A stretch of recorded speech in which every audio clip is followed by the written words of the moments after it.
Copy link. Give me just a second right here. Haha. Now we back. Takes me a second, y'all, to share that on my phone. Put the link on the Facebook page so all them folks can jump over here and tune in. Get this camera set up somewhat where y'all can see what is going on. You see there's a pot right here boiling. Crab boil. I put one of the boxes. Let me look.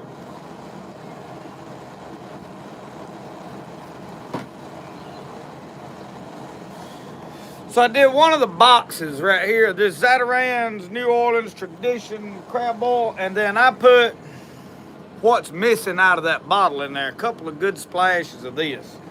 I can add to it, so I am not no expert on this shrimp boil stuff, okay?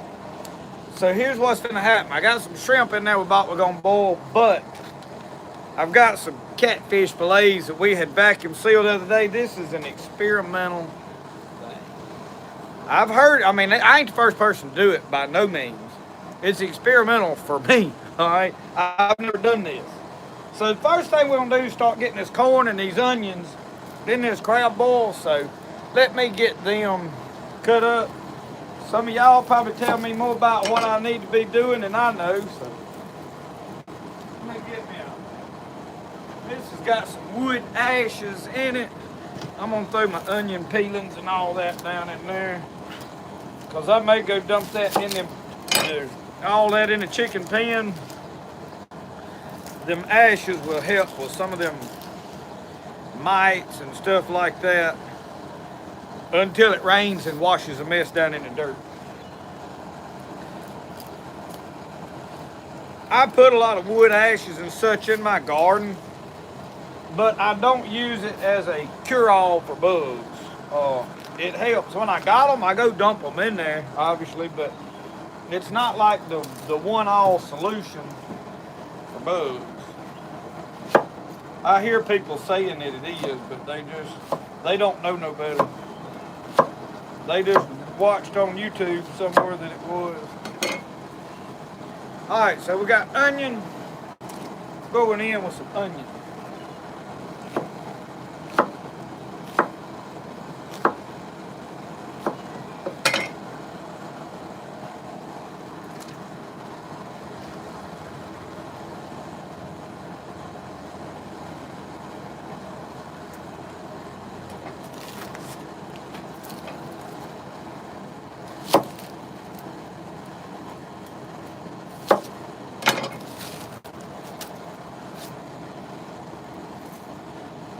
You reading comments? I ain't got my iPad up where I can read, but how are all y'all doing, y'all? We've been catfishing all this week. I have really laid off of work for the last 3 days. I have been watching the weather all spring for a good rain to make that river rise, simply because catfish bite when that water is on the rise. So me and my buddy, we went down there and we laid into them catfish pretty good. We had a pretty good day there Saturday. Saturday morning was a good day. We caught a 20-pound and a 27-pound flathead down here in the swamp, which is pretty good fish for down here. I want that onion peel. I want that onion peel. So last night we had a fish fry. I spent most of yesterday cutting up and cleaning fish, or at least yesterday evening. And we had a big fish fry last night. So I got something that I don't know why I had been craving. I wanted a fried catfish sandwich, you know, with hot sauce and tartar sauce and all that stuff on it. And I had that yesterday, and then we ate fried catfish. I ate another one of them sandwiches today for lunch. But last night as we was talking, some of the guys got talking about boiled fish. And I'm like, man, I've been wanting to have a boil. I mean, I love the smell of this crab boil boiling. if you want to know the truth. So I decided, hey, we're gonna have a boil. Now this corn, I don't expect this corn to be the best thing in the world because this is corn that has been in the freezer from last year. So it may not be like the greatest corn you've ever had out of one of these deals, but I'm not planning on eating a lot of corn. We got taters that's got to be cut up, put in there. I've got a bunch of froze stuff in there that I'm gonna add.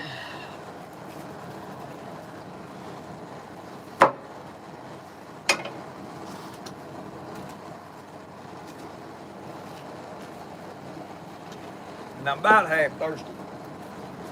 I got a bucket over here.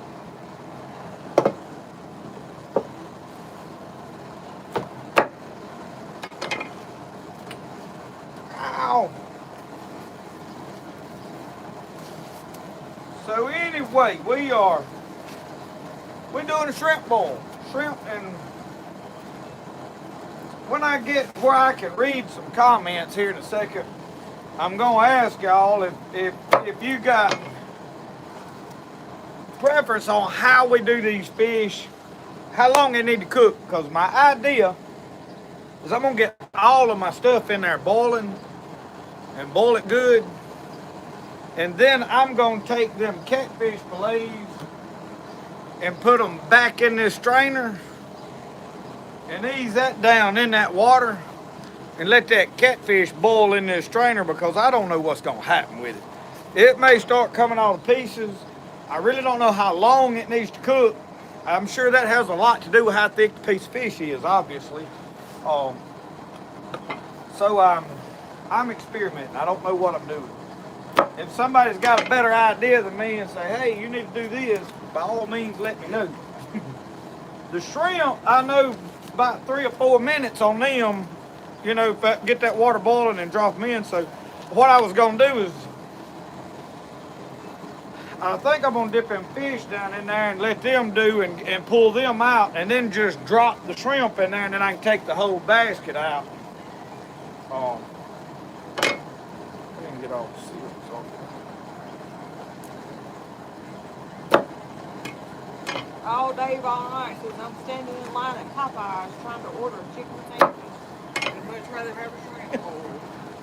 Hey, there's one thing about this country boy out here in the backwoods of Mississippi. We're gonna eat good. We may not do nothing else right, but we're gonna eat good.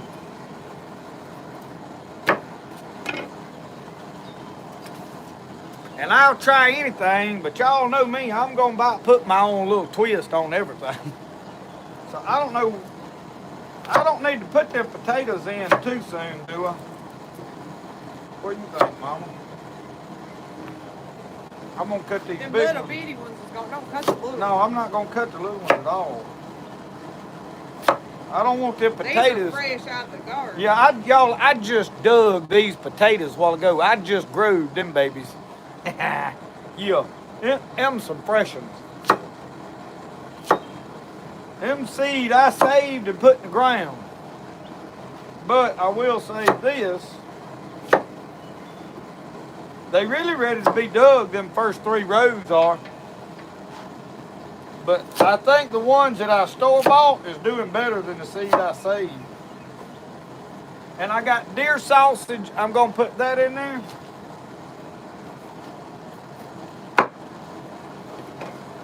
Hello, everybody. Look, Shell's going to get over there and read comments. I'm going to cut this stuff up. We got 158 watching. 158. Okay. Look at that. What are y'all cooking for supper? I don't know. Could y'all hear her over there? Huh? I'm gonna move this chair. Y'all see right here. That's, Or maybe I won't do that. That's dirty. I poured oil in there. It had grains out of the whatchamacallit. Big family said crawfish. Sounds good there now. Jeffrey Bowman said his potatoes haven't started blooming yet. Mine's blooming. Mr. Mike Culpepper's on. He says, how y'all doing? We He doing great. back in the States of the United. Uncle Sasquatch said he had cheddar smoked sausage on the grill. Hey, there ain't nothing wrong with no smoked sausage now. This deer sausage right here, I'm about gonna make a meal out of it. Look at that. Dale? This is Hawaiian. It came from up at Four Corners Processing. This is the 10-point I killed. William Roberts said chicken sandwich with baked potato. That sounds good. Mountain Man says he's doing barbecue pork sandwiches. Excuse me. This knife ain't the sharpest. I done about dulled it hacking on this board out here. Brandon Wright's doing, he said, I'm cooking Cajun barbecue shrimp, grilled zucchini for the garden. That sounds good too. So while she's reading comments, how long does them fish, if y'all can tell how big these, how long does them catfish fillets need to boil in that stuff? Somebody tell me that. Jeff's making a big pork steak and salad. Jeff Claudel? Yeah. He decided he was gonna do it right tonight, didn't he? I don't know if do I need both of them packs of sausage? Hal Miller said he watched Bruce Mitchell this week and he said boil shrimp for 2 minutes. I knew shrimp don't take long. That's why I'm not gonna throw them in there and then do my catfish at the same time. I think I'm gonna dip them catfish in that basket. The only problem I got is I need something to drop it down in there and hold it with. I need 2 hooks that I can. Hey, Darlena and David. Mr. John Culpepper says, good evening, everyone. It has been a beautiful Saturday, that's for sure, John. It sure has. Me and Mama been antiquing today. And I had to cut grass. So I took off of fishing. My buddy went down there and run our hooks today, him and another guy that was wanting some fish. He said they didn't get but 6 fish. You got to catch that water on the rise, and they'll bite. Once it's past that rise and crest and starts falling, it's like they get lockjaw. I don't know. Richard said he took his wife out back for their anniversary. Do we need all these potatoes? Might as well go eat for dinner tomorrow. That's a lot of potatoes. Michael Williams says don't boil for any longer than 3 minutes. The catfish or the shrimp? Or both? I know shrimps get like 5 minutes max on these big ones. These are pretty good size. Well, I'll let y'all see in a minute. They in there in some water kind of falling. Michelle, I don't know if I need that other pack of sausage there. Probably not. I'm gonna put these in the refrigerator. I got another pack that says Wahia. Faith and family, no, we have not been to Bastrop yet. We were supposed to go this weekend, but it got postponed. Yeah, we were supposed to be in Bastrop this weekend and they wouldn't have been alive, but they called me and the guy that was heading it up was like, hey, I gotta work all weekend and I was gonna put somebody else in charge of it. You come on. And they was like, no, they want him involved, so they just decided to postpone the thing.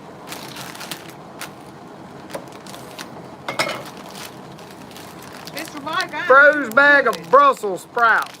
Go in eat.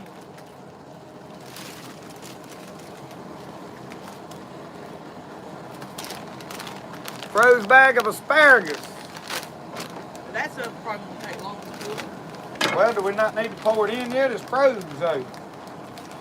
How long does that other stuff need to boil? The potatoes need to boil to go in now. Do they? Yeah, these Brussels sprouts and stuff, they take them long to cook. Woo. She said go in now. I'm gonna tell y'all, I'm no expert on this boiling deal like this. I can make a stew. I've done a bunch of that. So, do I need both lemons in there? Somebody told me, do I need both of them?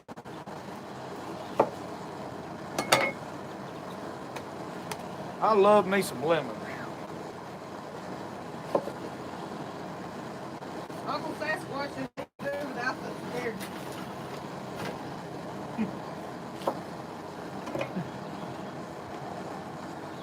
I actually kind of like asparagus. I'm more of a fan of it throwed on that grill over charcoal than anything. John, Claudel, you'd have a long way to drive to come eat with us tonight. It'd be worth it, though. Mighty long drive. Michael Williams last night texted me. We was eating crawfish. I told her, I said, come on, eat with us. He ain't about 4 or 5 hours away, maybe 6. David, he put his crab boil in earlier. We got a whole box of that's been in there floating. Good bit of salt. Put salt in there. And then I put what's missing. That was a brand new bottle. And I put about 2 good splashes in there. It might need some more. I don't know, but that water's pretty red. Yeah, don't add no. Well, I don't want it so hot I can't eat it. I could put a good bit in there for myself, but I really didn't want to get it too hot in case her and Brody wanted it.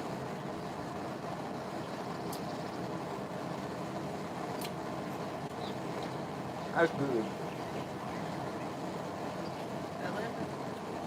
That's good. I ain't heard Brody in a little bit. I need to go see where he is. Probably glued to a TV in there. Hey, I tried this stuff, y'all. Has anybody tried that? It is Tajin. I know everything's backwards on there for y'all. Tajin, but it's lime. Hey, that stuff is pretty good.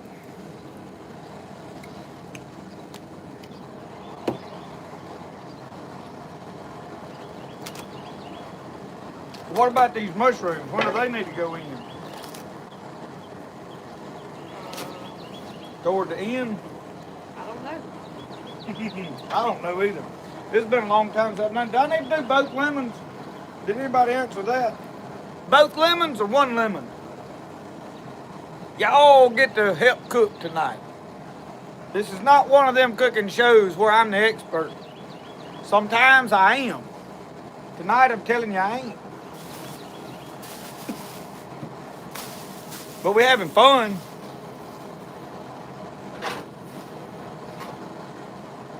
You read these for a minute. Oh, I'm Lord. gonna go see where Brody Pull the went. iPad up. I can read them better on that.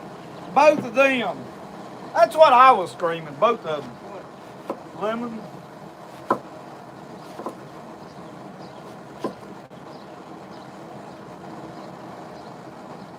Roscoe's got a package. It's still in the Jeep that we got to open in a little bit.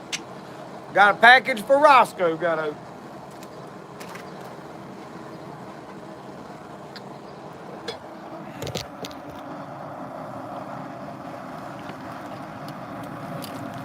I think we need another splash of that red stuff. That water ain't real red. I'm gonna be honest with you. It ain't saying anything. Hey.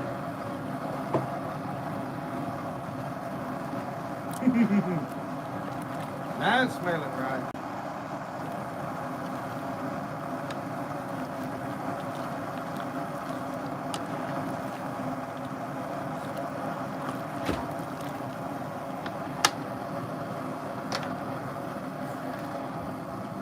I want to give y'all a little look-see of that. That way you could see we was actually had something going on in there.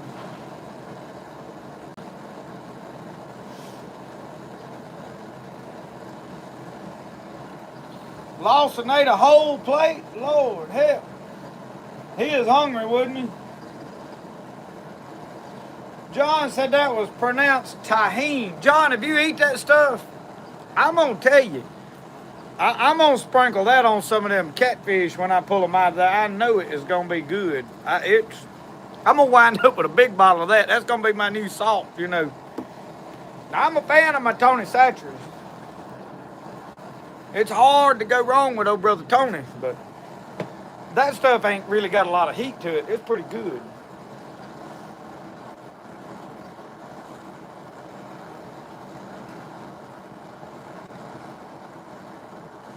Catfish about 2 minutes longer than the shrimp. Would you cook them separate? Like cook the catfish? I'm gonna put the catfish in this basket and dip it down in there. Oh, I don't know how that's gonna work. I need me some hooks to put on it. to ease it down in there and hold it for till it comes back to a boil. So I don't know. I ain't got no hooks out here. Could tie me some string to it, but I don't know what kind of string I'd use.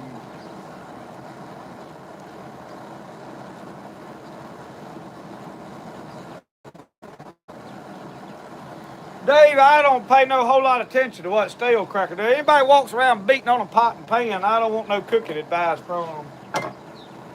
I'll just be honest with you, I can't deal with him. I probably need to pray about it, but anybody does all that carried on like he does, I don't want no cooking advice from him. I better pour them in there. That's got to go in there. I had to have that in there.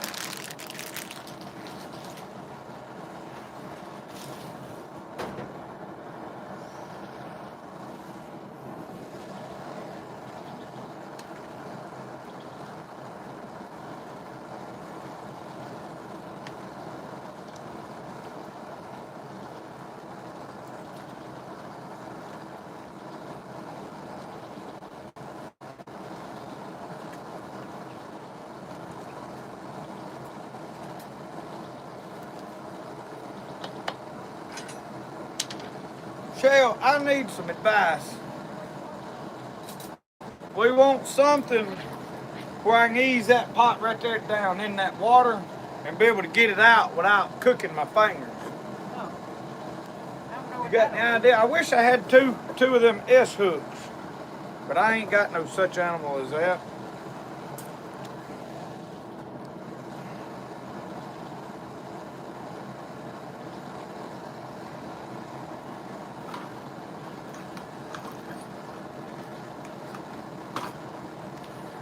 And I got some brand new hooks right here. If I had a, That's gonna draw me over. yeah, that ain't gonna work. That ain't gonna work. You get to use your tongue.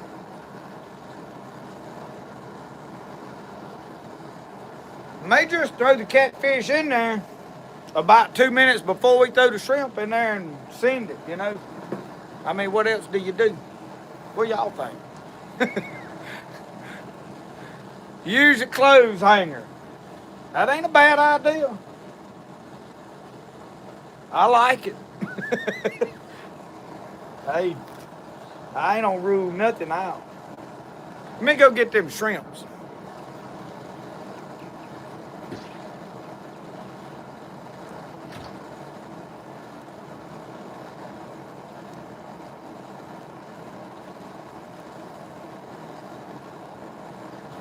I just told him I didn't want my shrimp and my potatoes to be fishy.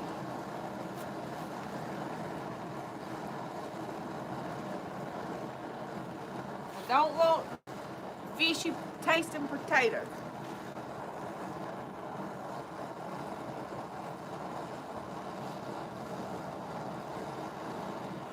We'll see, he went inside for something. What you got, Pup Pup? I don't know what Pup Pup just went over there and got him something. Did you get a piece of onion? Pup Pup got a piece of onion. Onion is toxic to dogs. You don't need to eat that. You don't need that.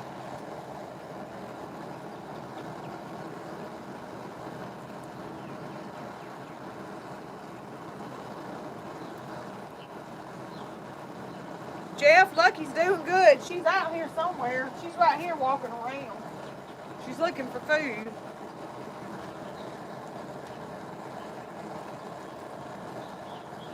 Mr. Mike, they are. Well, I don't know where he is now, but I went out on the front porch and his breeches was soaking wet. And he said he was drowning ants.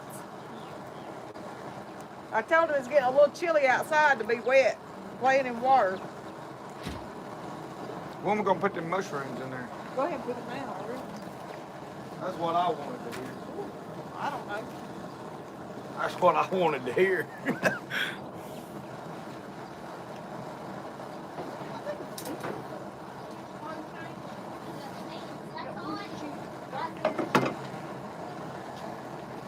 Look at that, y'all. We bought them at the grocery store here local, so they're not gonna be like the greatest, shrimp ever was. I vacuumed this and my new vacuum sealer. Worked good. I'm not doing a whole pile of catfish in here simply because I didn't know how it's gonna turn out. If it works really good and I really like it, we may do a whole bunch of them, so that's kind of my thought process on this. So I got a smaller bag that I had.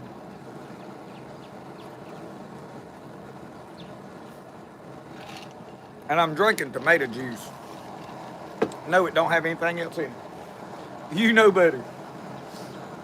But I like it. I do put some hot sauce in it. And lemon juice.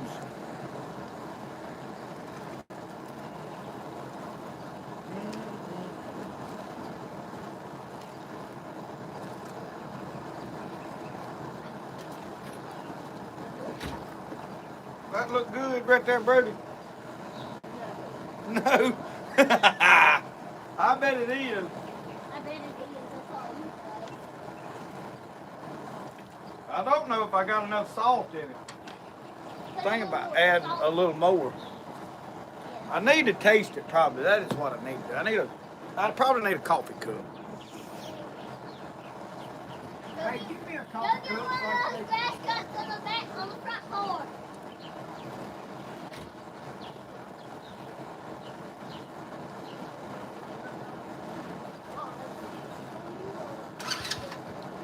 We can do that. Yeah. He gone. Having trouble?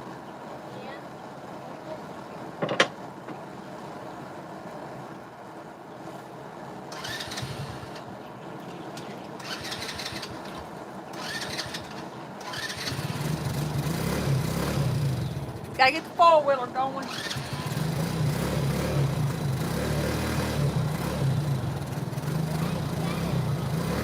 You don't know that.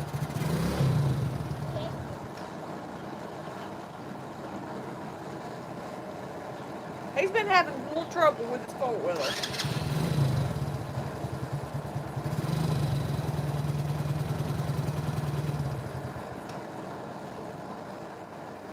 So y'all bear with Justin for a minute.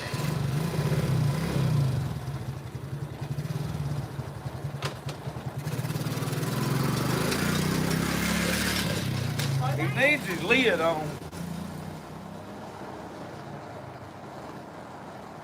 I just want to see what that water tastes like. I may need to add salt or something. Thank you, Miss Alicia. Seen that popped right up there. Samuel Pruitt said use 2 pairs of vice grips on the catfish basket. I'm gonna be honest with you about them vice grips. Mine probably ain't clean enough to put in there what I'm cooking. If I went and got them, you'd be like, whoa, whoa, whoa, whoa, no, don't do that. Scratch that idea. Michael English said ain't got no gas in it. Yeah. And he said that, I ain't got no gas in it. In case y'all was wondering how that sounded.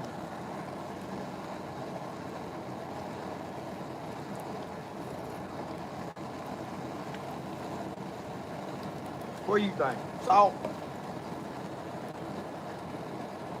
The water's supposed to be way spicier than what the food's gonna be, so I think it probably needs some help. If you want my honorable opinion. Because if the water's only that spicy, that is gonna... I'm gonna put some salt. Put some more salt. It's a little spicy to me. The water is, but it's not gonna... It has to sit in there for a little bit. Yeah, but I wanted my fish to taste like it. Let me put another little splash of that. One more splash.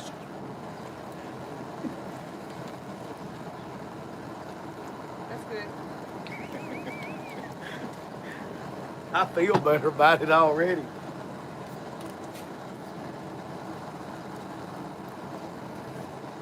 Michael said, what about them 2 laterals hanging on that post back there? Yeah, but One of them's greased all up.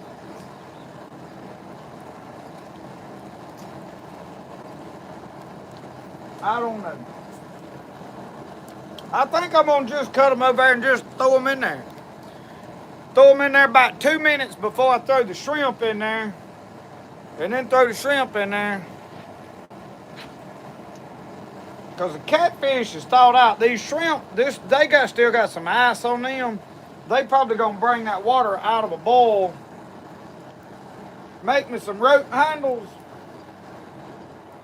That's probably a sound idea, the rope handle deal. Probably the most efficient thing.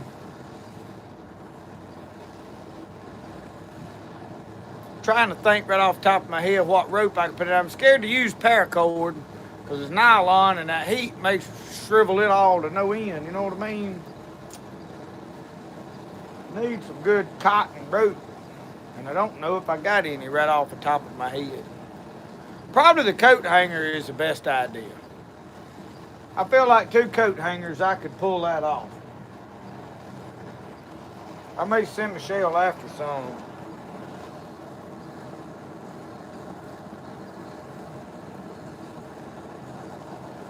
See if that water's got a better taste to it now. I hadn't done a whole lot of this boiling stuff over my life. It's just not one of the things we did a lot of here.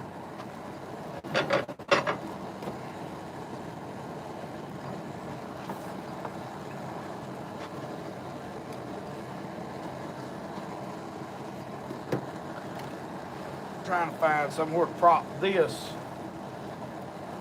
where I can read comments. That didn't help.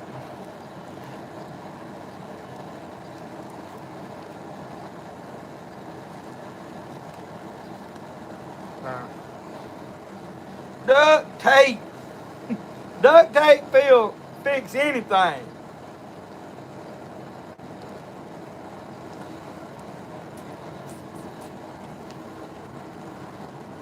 We'll figure something here short. We'll figure something out. Is that cool enough to taste?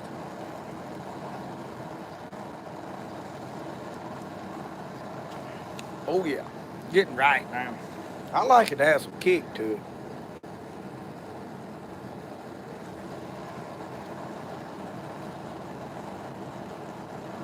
Dad said try catfish cubillon or court bouillon one day. It is pretty good, and I probably didn't pronounce that right.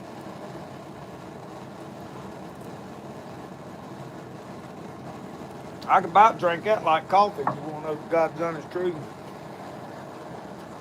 Just the smell of this cooking is a wonderful experience within itself.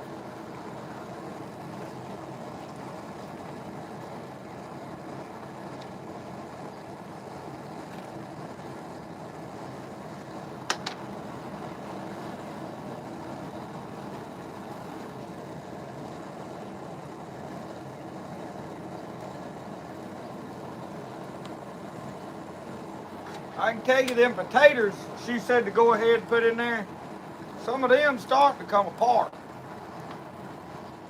I think.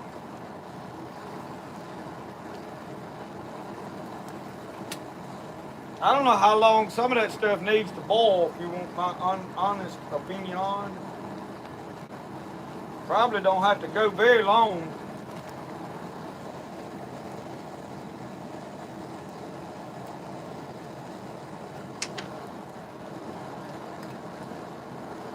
Mama Nisa took that ladle in there and washed it. It's been hanging up right there. Let me go rinse this off, and I'm gonna dip some of them stuff out and sample it, you know.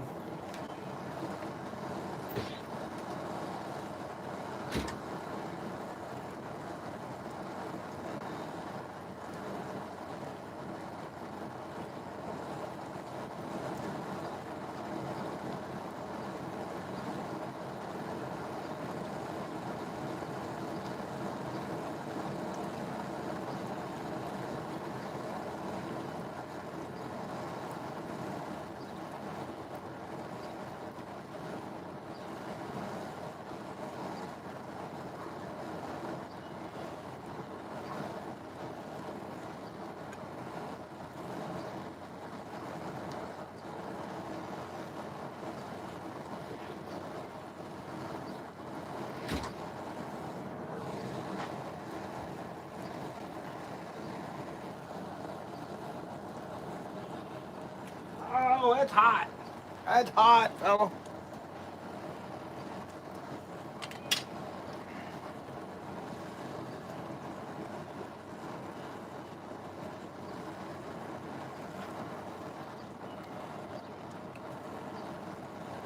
It ain't got no lot of flavoring to it.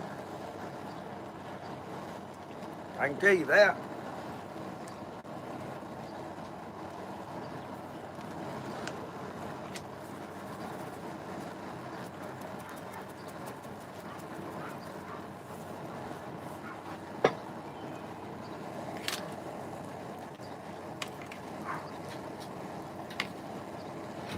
Here. I think that we need to, some of them taters is coming apart.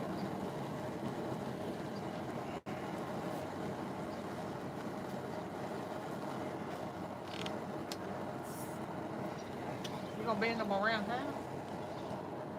Will this one work? Corn don't take but a few minutes.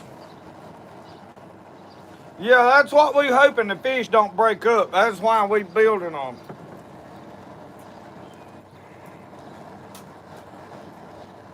What I was gonna do was do me some kind of a loop deal on either. That's gonna dump, ain't it? If it slides to one side, what happens?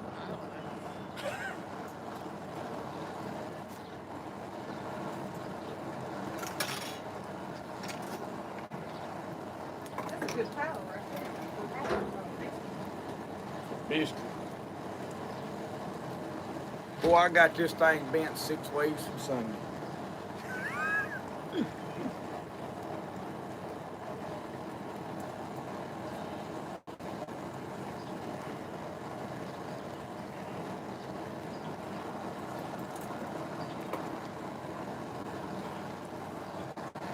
You might be a redneck if you out here live on YouTube engineering a way to boil catfish. Jeff Foxworthy'd be proud of me, I'm telling you. Somebody tag him in this video. I feel like he wouldn't want to miss this.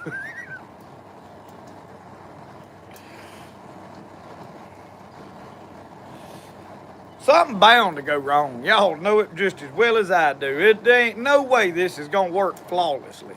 Something's gonna go. We're gonna not have thought of something. I don't know what just yet.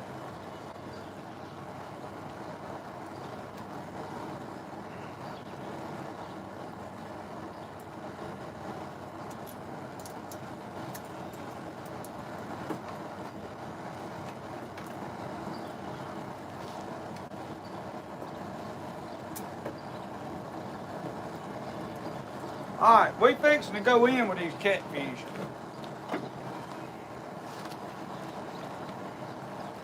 We fixing to see how. Let me get y'all where y'all can watch, because if something goes awry, I hate for y'all to miss it. Let me get that up out of the way over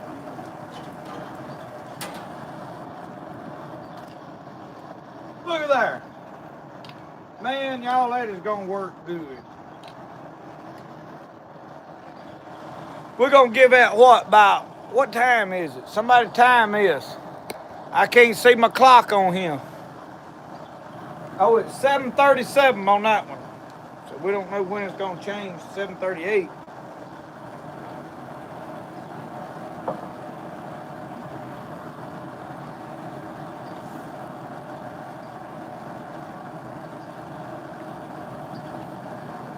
Let's see what happens.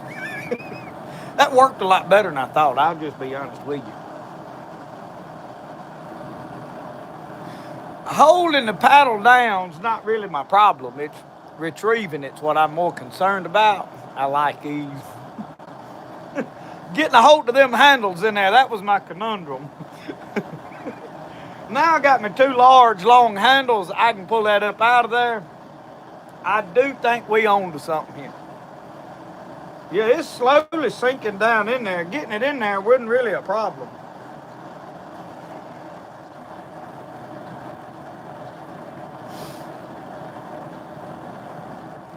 Probably gonna cook them vegetables way too long. I think when I pull them, Probably need to dump a lot of that stuff out and then go back in with the shrimp probably. Probably need a large container to put that stuff in, I would think. 237. There's been about 2 minutes.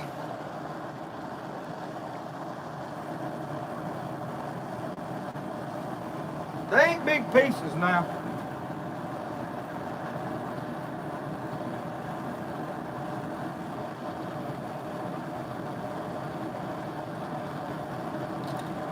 Eat something? Not at the moment. It's working pretty well. But I'm ready to get it done and get all of it out. What we gonna set all this on? We're gonna just set it in the basket on the table? Right. I guess. Probably gonna be if we cook the vegetables too long, I You need a feel tray like. under it? I don't know. That's why I was wondering if you needed like a garbage bag under it or a tray. We outside, it's a wood table, it ain't gonna hurt a whole lot.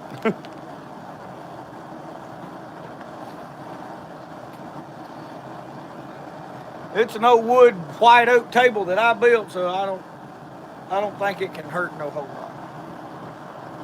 We've done watermelons on it and everything else over the years. What if it's on this pizza? I will say this, I have got to improve my boiling, but I like it. We're gonna do more of it.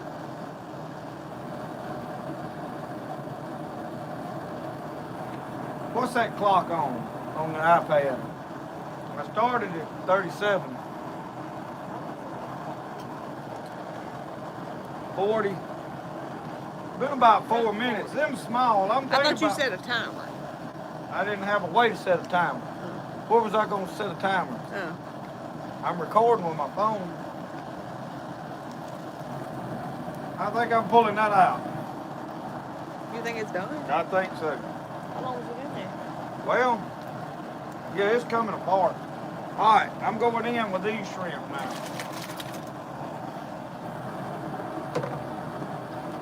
Went off to a boil. They need to come back to a boil for like 3 minutes.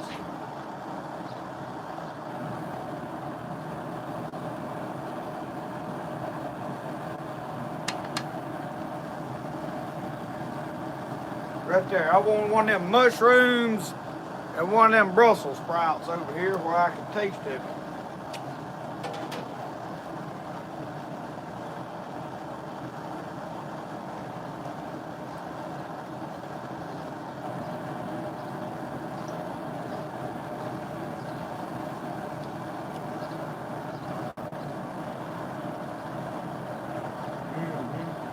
I like that. It ain't bad. I didn't miss it much. I didn't miss it much.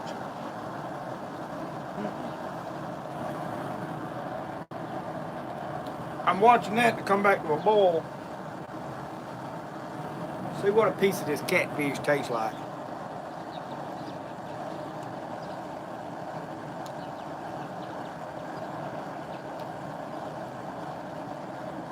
Pretty good. I think it needed some more crab boil flavor myself. Michelle's gonna argue that point.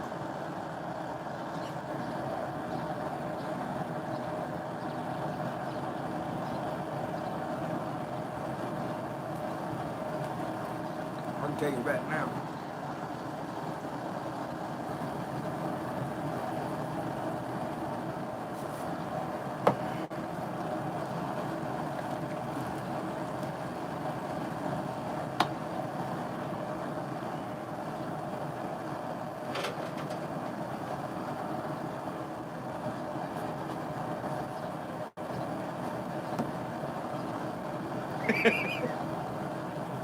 Y'all knew I was going to it.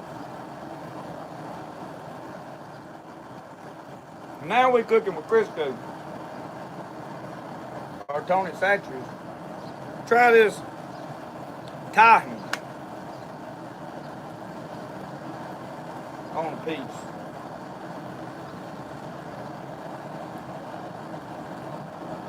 That's where it's at. back to a boil. 43.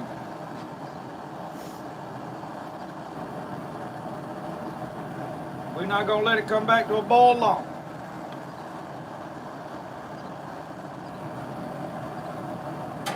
And we're gonna be coming out with that.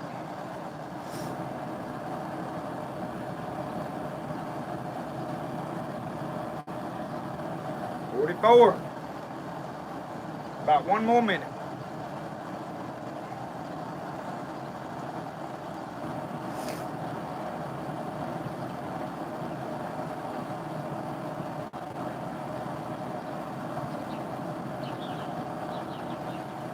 Yep, I agree. The longer it sets, yeah, the longer it sets, it'll soak up seasoning. I agree with that philosophy.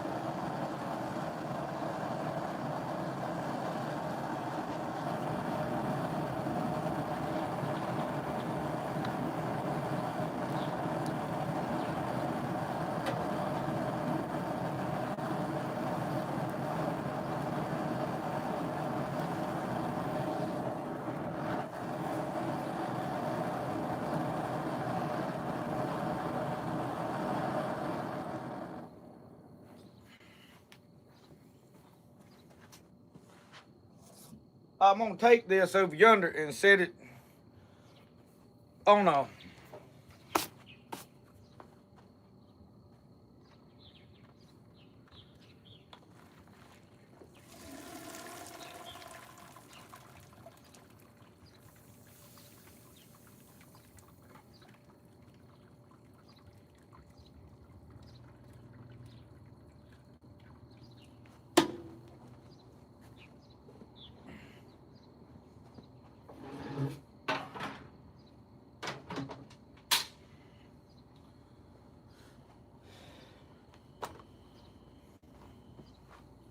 let me take my homemade basket of fish.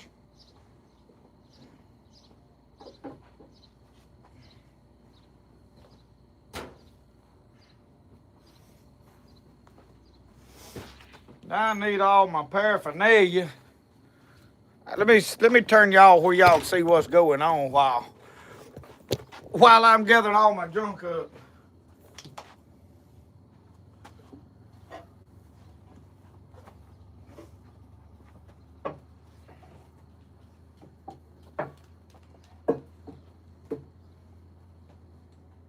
That pot's gonna be in your way. You gonna move it?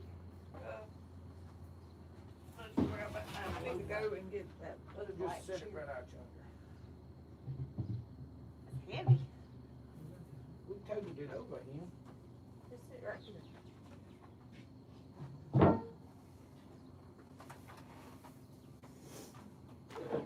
What are you going to get? My chair. Birdie's got a truck under there.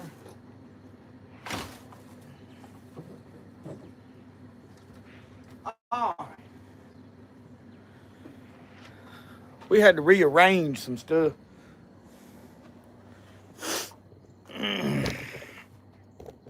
Got a frog in my throat, I think. That all right right there? Something like that.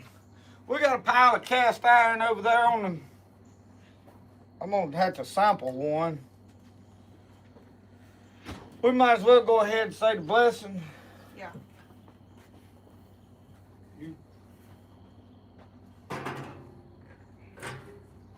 Where's Brody? Ain't no eat with him? He's down at your mama's. To Mama's. He took right the four-wheeler down there. Dear Lord, we're so thankful for this food. We pray that you'd bless it to the nourishment of our bodies to give us strength and good health. In Jesus' name we pray. Amen. All right. Yo, we put a pizza. A scooper. A scooper, that ladle I was using's over yonder, or you want just a small? Don't matter.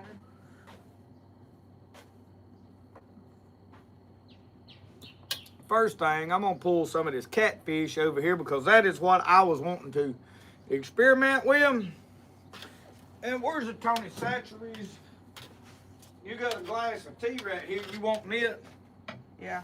There ain't much left in it. I'm gonna go get something different than that.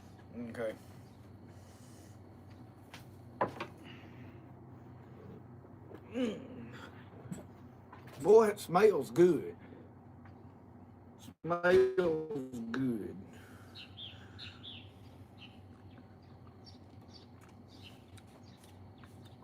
That's the one I covered with Tony's. That fish, I really can't taste a lot of crab boil and stuff in it. So let me taste the shrimp and see how well I did on them. I may have not have seasoned all that enough.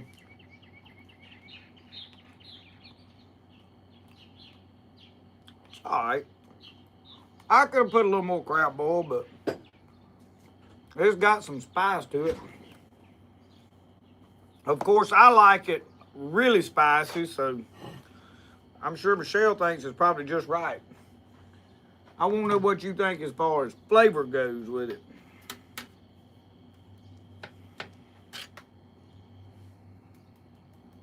Let's see. Well, I can't find nothing.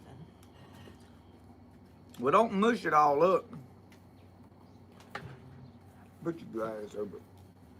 Well, I guess I should have got a fork. you can't find it because it all turned to mush, probably. Get me some corn out. Thank you, Martin Meltzer. I already love it. What's that? Oh, my candle. I need to get something to put these holes in.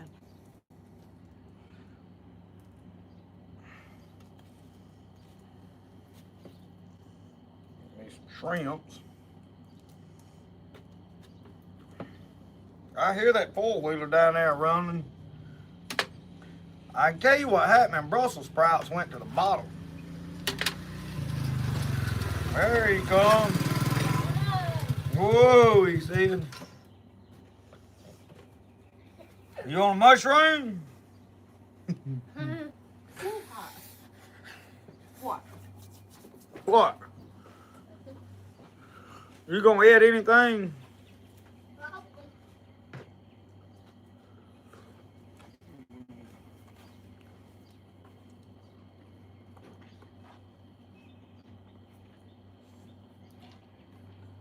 Hey Dad, I don't know why you hauled me off over here when it was cold.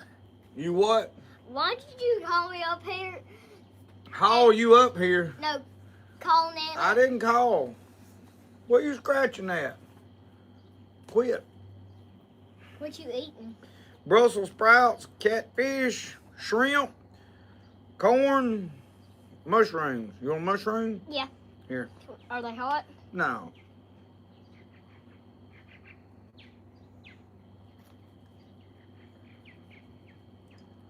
Don't get it on that iPad. Back up. What's he eating? Mushroom. I knew he's not gonna like You're not it. gonna want that. That's got tomato juice in it. I mean, it ain't. You can have it, some of it, but you're not gonna like it. There's water in that refrigerator. Mama will come make you some chicken nuggets. Oh Lord. No.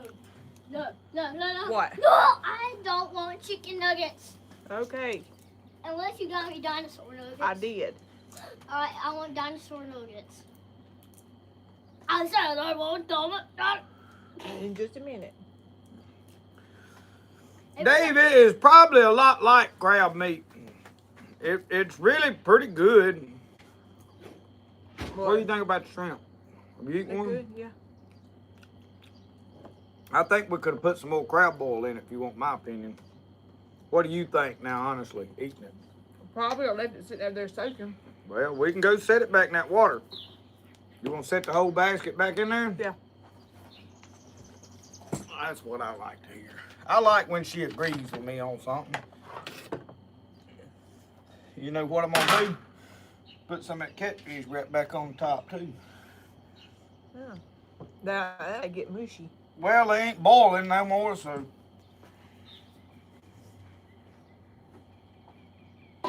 This sausage is good.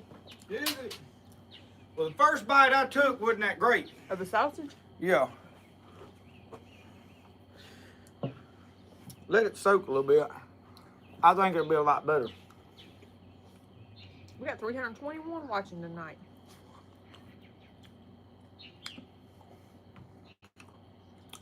Thank y'all for tuning in. I want y'all to know I really appreciate it. We've had a lot of fun this week. I've done a lot of picking, but the Lord has blessed us this week with catfish. It really wasn't about knowing what we was doing catching the catfish, if y'all followed that. Then it was, we've been waiting on this water rise. That if you're going to catch catfish and catch a bunch of them at one time, when that water starts rising in any body of water, any river system, when that water starts rising, them catfish go to biting. Once it starts falling, generally they turn off. And that's all we done is we seen that all this rain came and the water rose. And I was set up, had the crickets, bought everything to go brim fishing. I had a brim fishing trip planned. But once that water started rising, we decided we was going catfishing. So I'm wore out from today. yeah, you lined us out pretty good today. But I like my new cabinet. I got it decorated, and I'll be ready to make some videos in my kitchen with my new cabinet in the background. She got a new Hoosier cabinet. If any of you hadn't been following the Facebook page, I think I put the video up on YouTube. I don't know if I turned the last one on yet or not. We got 2 pieces of antique furniture today. We bought from an individual. I know somebody else was ripping us up. We didn't just go rambling around. We had seen these pieces and wanted them and kind of discussed this with a lady, so it wasn't like we just happened up on that today. So we went to her place and picked them up and brought them home and got Mama fixed up. I've been, actually what I done I rehandled a knife as part of the payment for one of them.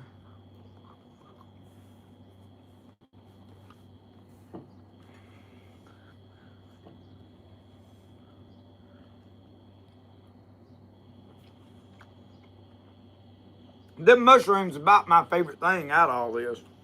I hadn't been into the corn yet.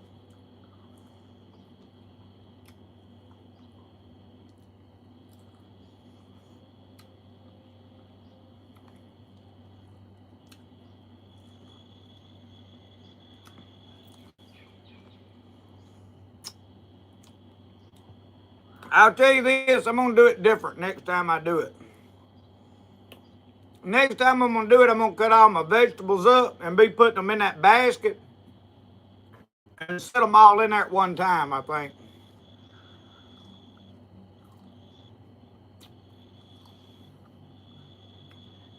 That corn pretty good.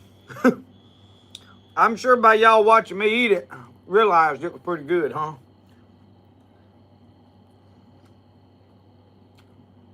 But the fish is really good.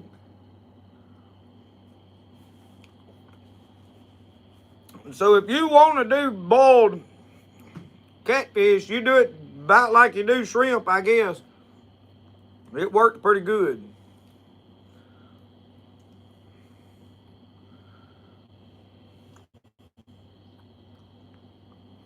So let me see if I can keep up with some comments now.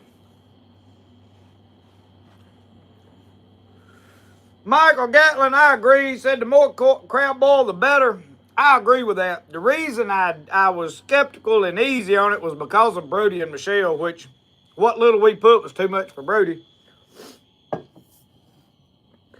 Walter Coleman said, where did I buy the bank poles? You go to Lowe's, and outside the building around there where all the rebar is, the long sticks, $15 for a 1/2 inch, 20-foot stick.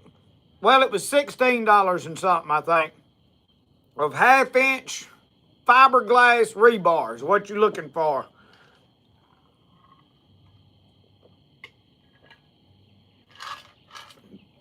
I got $90 in 10 bank poles. In just the fiberglass rebar. Now I got more than that time. I got the hooks and lid and all that stuff done, but I put his dino nuggets in the air fryer. you reckon that's ready to come out, or you want to let it soak? Just leave it in there. Leave it in there, she said. Sounds good to me. Brenda Joe, good night. Good night, Bonnie. I know a lot of y'all got to go to bed. Mosquitoes are getting bad. Jennifer said she just wants to hear Brody talking in his southern accent. I had to watch. He's watched enough YouTube. He started talking like he is from somewheres off somewhere else.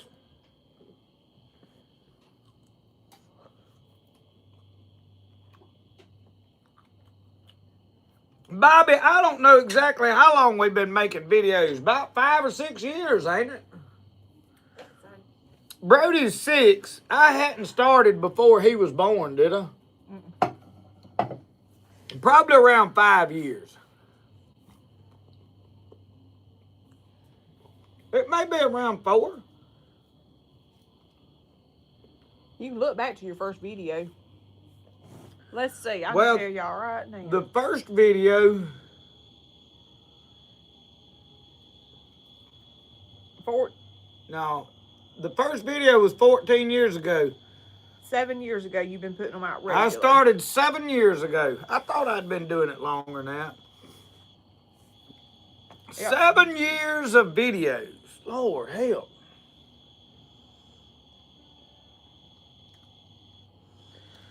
Brandon Cloud, you know, I'll be honest with you, I ain't had time to even go back and look at them links that you and your wife sent. I've got to do that, but yeah, we're planning on doing a camp out in the fall, most definitely. Details I ain't worked out yet, but we need to work them out where if we pick one of them things, people can be booking a thing, can't we? Yeah, I'm on. We're going to get up with Brandon. Yeah. And Yeah, Brandon, hold tight. We'll text back and forth that later on, maybe tomorrow evening between church services for us. Probably better. I'm going to be honest with y'all. I was going to film just in time this evening. I got on the lawnmower and cut the grass simply because I can pray and kind of get my thoughts together on the lawnmower. And then I gave a guy an old washing machine that we had. It was a good one, but we had put a new set in there together, and the washing machine we had was good. We bought the set because our dryer quit. So I had a good washing machine, and it was just sitting in the middle of the floor of the laundry room taking up space, and it's been there 6 months. And a guy mentioned he needed one, and I said, I got one you can have. So he came up here, and we loaded that up, and we talked a little bit, and then I had to get out here and do a bunch of cleaning back here. This has gotten nasty, and the wind blowing and the rain and all, so we had to do a bunch of cleaning. And we've been moving furniture. I've just been busy all day, so I didn't get just in time filmed yet. So I'm going to go film it after this down in the office down there probably. And so I won't be able to do a lot of that tonight. Did that pick up any more spice? a little bit.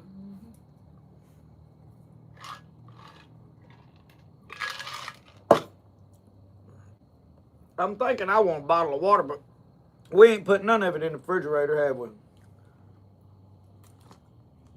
No, I went to Sam's yesterday, and all my stuff's still in there on the bar. We had the catfish cooking last night. So we come in with a pile. We had a cooler full of catfish. Actually, we had 2 coolers full of catfish. Did you see B. Cloud? He said they just got them a camper yesterday. Oh, man. So now we need to book one with camper spots, huh? We might just need to come up to Georgia. Hey, we can do that.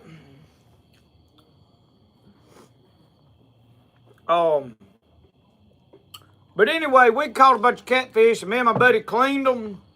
And I started making phone calls. I said, we fixing to cook. So we got at our little cabin over there last night, and we called all the family. He called all of his family and some of our friends and the followers of the channel that live right here in the community and around.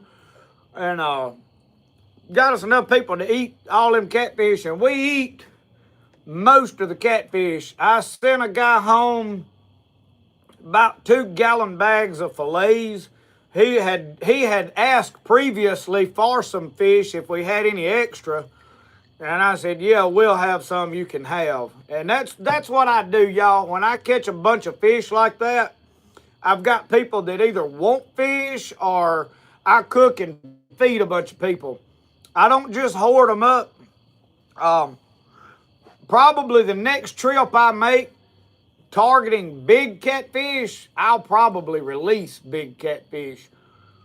I told somebody they was asking about big catfish last year. We went to Tom Bigby, me and Jimmy Sullivan, and caught 4 really nice ones. They're not the biggest I've seen caught by any means, but they were the biggest I had ever caught. They were between 30 and 38 pounds, all 4 of them. And I released all 4 of them fish. And somebody made the comment and said, oh, you one of them kind of people. I was like, no, actually I'm not. It depends on what's going on. I don't put a lot of fish in the freezer simply because I'm generally looking for a reason to go fishing. The next thing is I'm fishing for videos. So if I'm wanting to have a cooking like last night, we brought them big fish out, skinned them. We hung them up and skinned them and then whittled the meat off and got everything, belly meat, all the fillets, the head meat, everything. And cut it all up and cooked every bit of it and fed people and then give the rest to somebody that had asked for it. I didn't just catch a bunch of fish and then start hunting somebody to take it just because I wanted to bring it out. That ain't really how I do.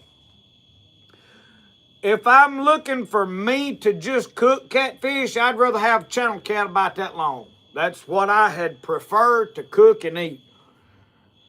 But I don't have a problem cooking big blues or flatheads. Not against somebody keeping fish if they want to keep fish. I'm also not against turning them back loose. You know what I mean? If I'm not planning on having a cooking and I'm just filming a video, I'll release them. So it kind of depends on what I'm doing. You cannot have any. It's hot. It's too hot for Roscoe. Richard said smash that like button. Whoa, what'd I do? I done lost my live chat here.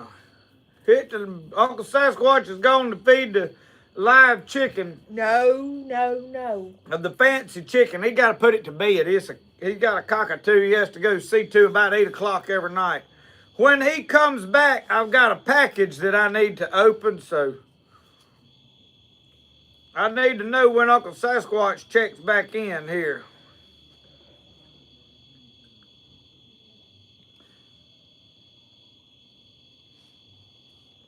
Walter Coleman's waiting on us to come back to Georgia.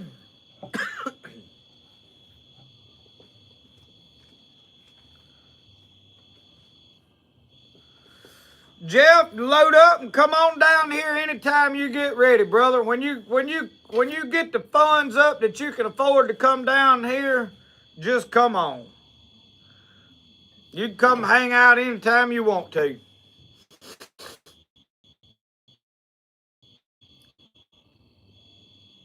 Hey, come lift this thing up.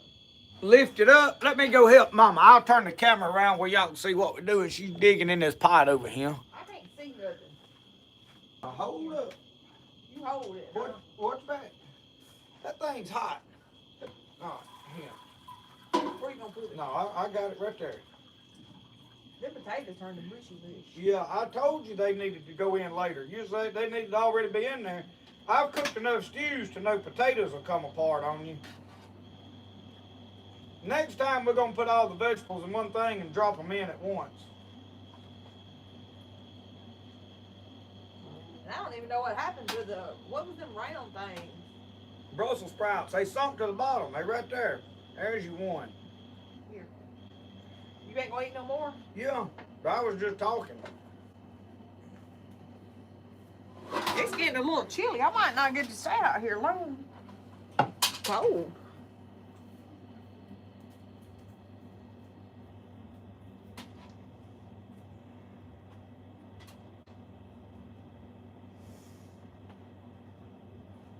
Yeah, I need to get my plate over there. And I was talking though. I need some water. That's what I need. That's what my holdup is.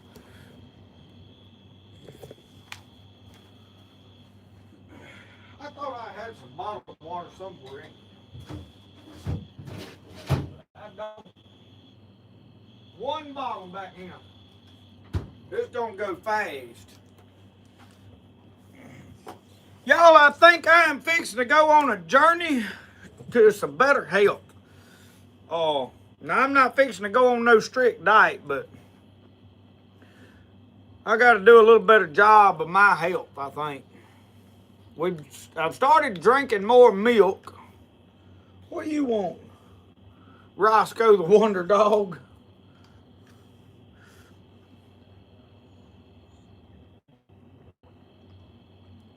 Thank you, Tommy.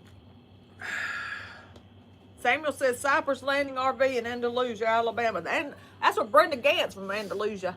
Is she? Check out TDB Outdoors.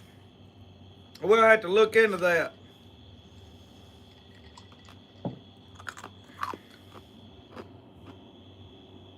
Dave, you're right. He said riding a tractor or a lawnmower for a couple hours is a great place to get some thinking and praying done. That is one of the reasons I love to ride the lawnmower. I enjoy cutting grass, y'all. I cut a lot of grass. I'm probably cutting a good 2.5 acres, probably closer to 3 acres here that I actually mow. And I enjoy doing it. I'm not a fan of weed eating.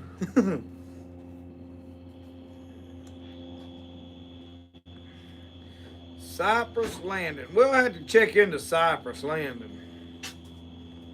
Squirrel season opened up again. We've got a May squirrel season. I'm not sure what day it opens here, but it opens in May here for a couple of weeks. JH Outdoor Living, thank you. Y'all just started a channel too. I'm gonna be honest with you. A channel is fun to do for me. I enjoy it. Now, I enjoy editing videos. However, I've got to a place to where I am rushed to do them. That is why there is a lack of videos out right now. It's not lack of content filmed. I've got a backlog right now of videos filmed.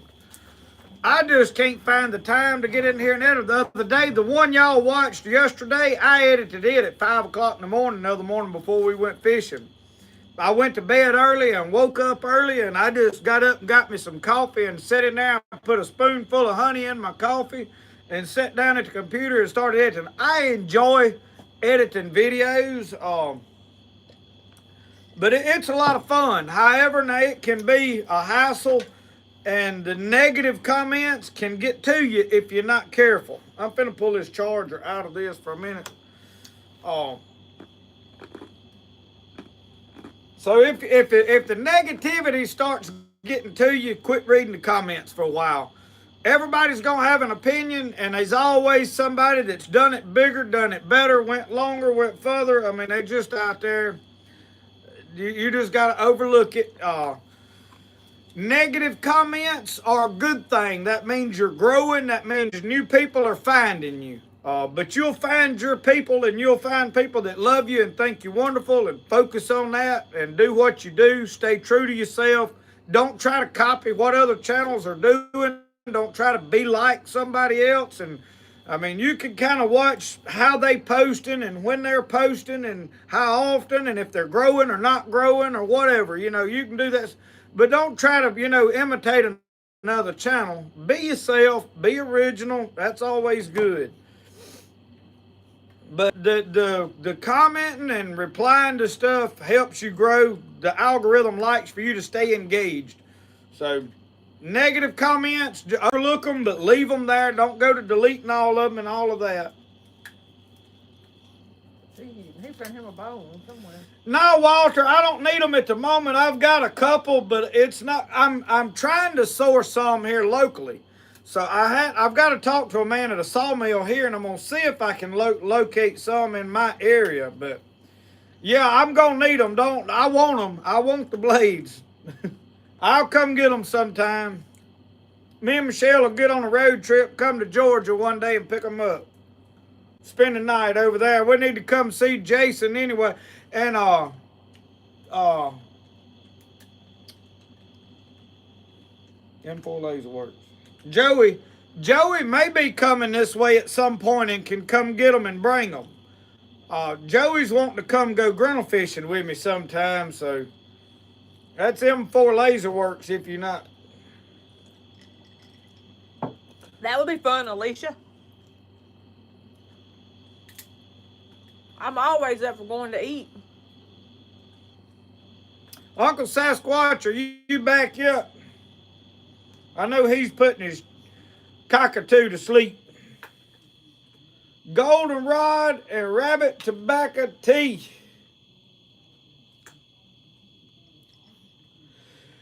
David, yeah, I got some beaver work to do. I've just had a lot going on that I wanted to do, like fishing, and I'm trying to get some knives knocked out. We're working through a boat purchase. Just a lot going on, and I hadn't had time to go down there and do it. I thought I was going to be out of town this weekend. Now that is going to be rescheduled, and I'll be going to Bastrop at some point in the near future, but I don't know for sure when yet. If any of y'all's on here that ordered coffee cups in the last 2 weeks, I got them the first firing done, and I'm going to be painting them tomorrow, so we'll get them. They'll be ready. So they'll be shipping out sometime the end of next week.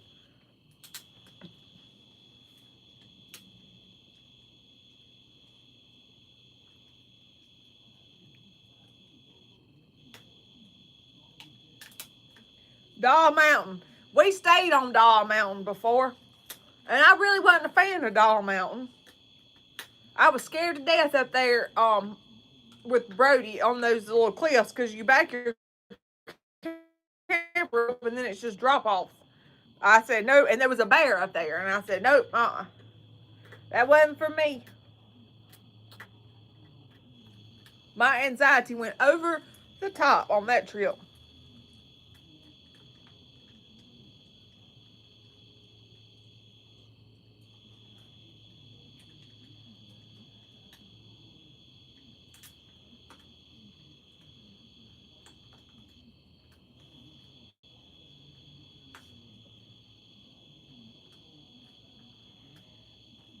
Roscoe go in.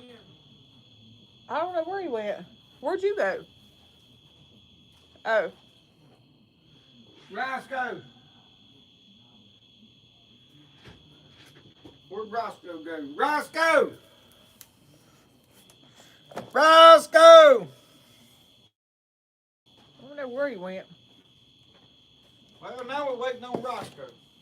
I'm gonna have to pour this juice out before it gets dumped all over the place.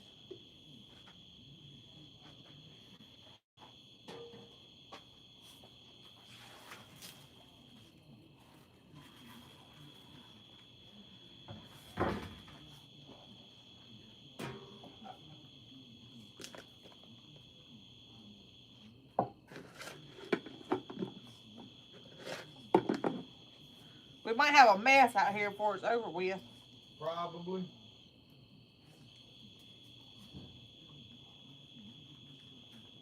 I had my catfish on top. You mushed it up with that spoon a while ago. No, did I? Yeah.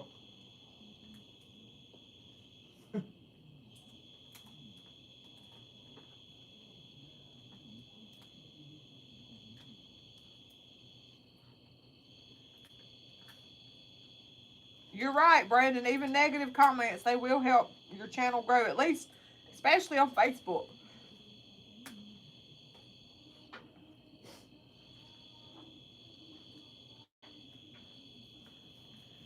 Martin Meltzer said the kids are camping over at Whitewater State Park tonight.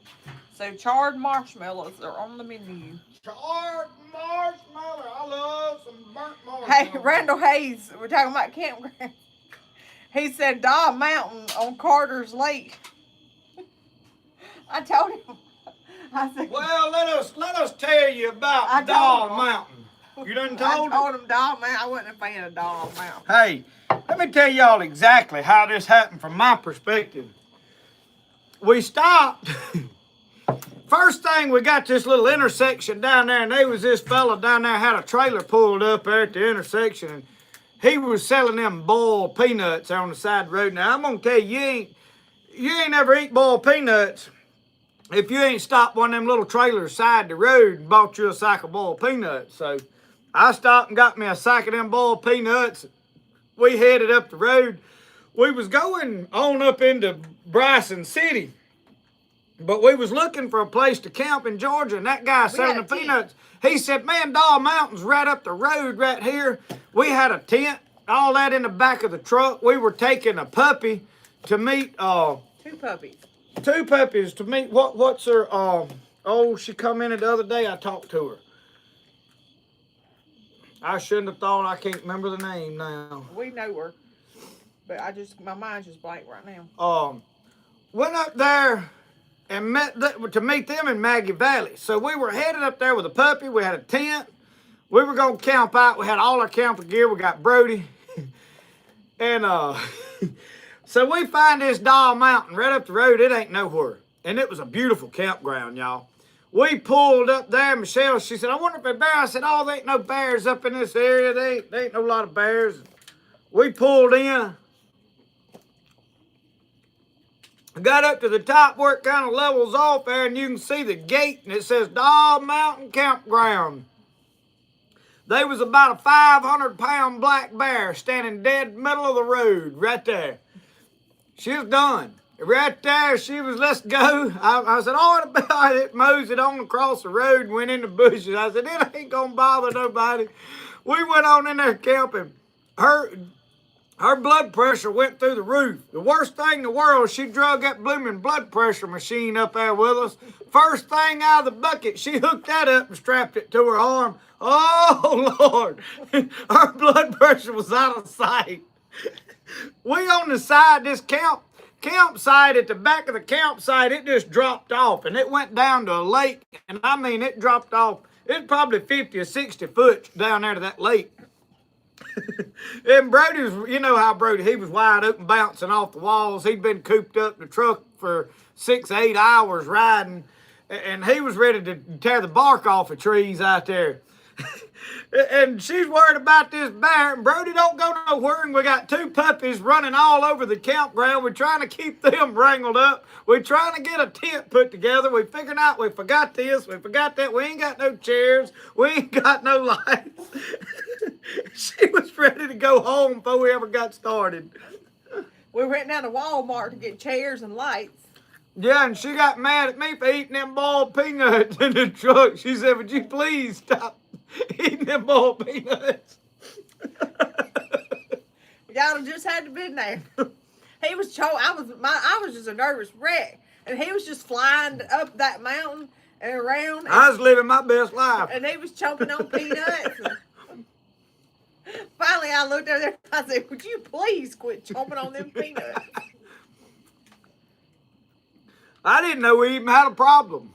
She was over there about to lose it. Roscoe!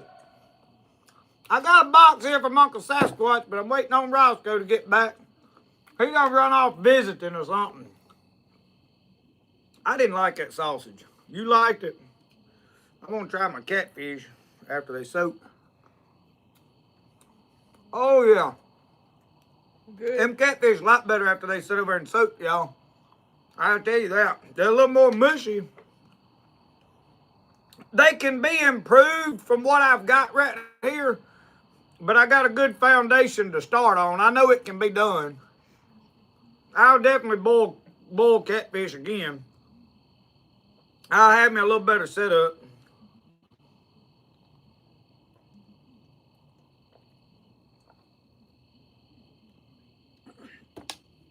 know where he may be inside. He'd be at that door me hollering at him if he was inside. Roscoe! Roscoe! We just scream and holler around here. There he is. Where have you been, feller? You got to share. Share. You've got 3. You've got 2 more sitting there looking. Well, I know, but he had to be here. We couldn't open this. We got a package, Roscoe. We got a package. He loves packages. You like package? Hang on. We got to get where y'all can see. Y'all can't even see him. Hang on. Hang on. Hold up. Everybody up here think you're trying to give him shrimp. Yeah. He can't eat no shrimp. Why? What if he's allergic? Woo-hoo, allergic. Roscoe, get down. All right. Right there, y'all can see him. All right. Watch back. Watch back, everybody. What's he doing, Roscoe?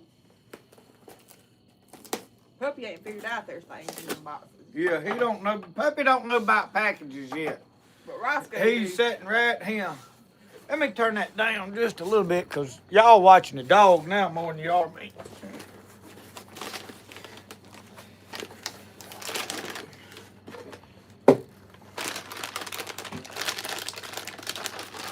What we got here? Look at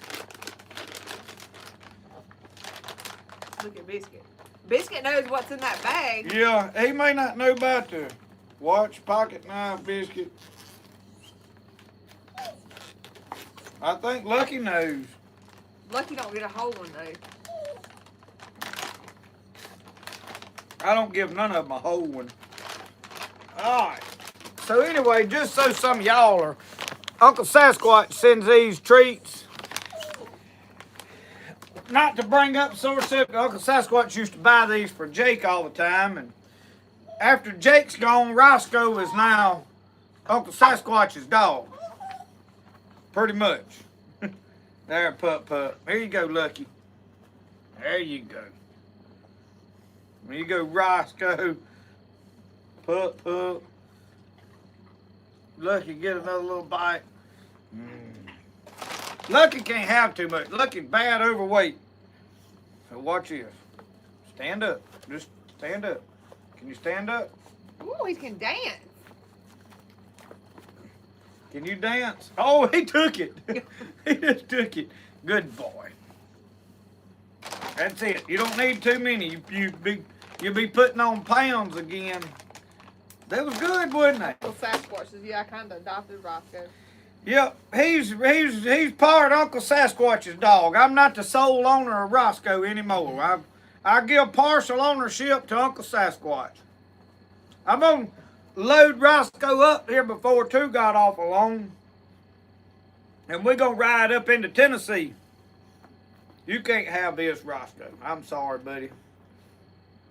I don't mean to keep eating in front of you. I'm gonna tell you them Brussels sprouts. It's pretty good. The Brussels sprouts and the mushrooms, I could about make it off of just them.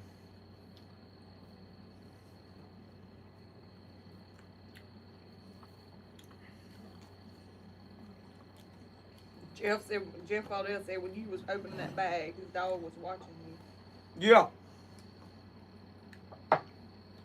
Philip said that, well, it's going to be cold up here in Tennessee tonight. They got frost warning. It's chilly right now. I think it's going to be in the 40s here tonight. I hope it don't hurt my garden.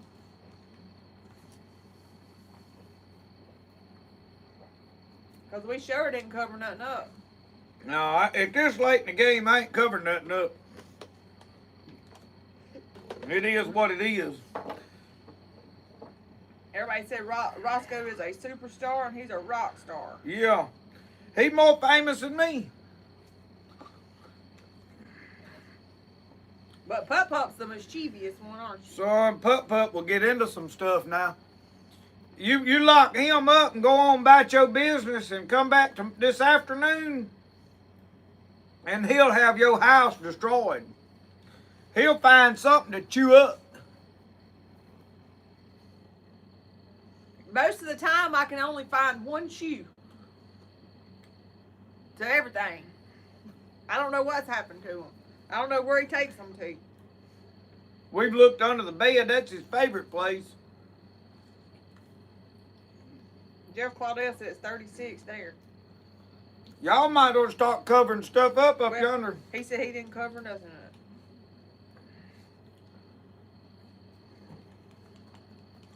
It ain't gonna do no plants no favors, but if it ain't down to 32, it really ain't gonna hurt no whole lot. Come here, Lucky. And if you're real worried about it, you can go down there real early before daylight, and or right at daylight, and spray it with water before the sun gets on it, and they say that'll help. Yeah, Brandon Lucky is a sweet little dog. She's mine. Yeah, she's my girl. They watching these shrimp bad, but y'all can't have no shrimp. I done gave y'all what y'all need. I'm about full if you want to know God's honest truth. You got coffee made? Mm-hmm. About ready for it. You want to dump your scraps over in this white bowl, and I'm going to fix you a couple. You gonna save them 4 shrimp? Put them back in that thing? Yeah, go put them in there. Cause I ain't going, I'm full. I don't know why I got all If that. I leave this out here, they'll be on the table. We're gonna have to get that stuff out of that water. It'll be so spicy we can't eat it tomorrow.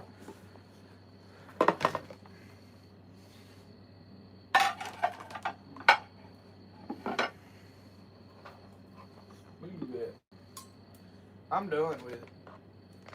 With all this, that's gotta be washed out. You had to wash it. We gotta take it. We gotta take our. We gotta take our makeshift. Our Jeff Foxworthy Everybody bag. helped you problem solve tonight. Hey, I appreciate all of you's advice and help. I'm one of them people, y'all, if I know what I'm doing, I'm gonna do it the way I wanna do it. But I don't have no problem telling you when I ain't done something before and I ain't real good at it. It don't bother me not one bit to be like, hey, I don't know what I'm doing here. How do I need to do this? I'm not. Some people struggle with that. They want you to think they already an expert at everything. Well, they ain't nobody alive that's good at everything. They just gonna tell you. If they tell you they are, they a bad liar. They might even really think they are, you know. But anyway, you know what I'm doing. Set that right over there.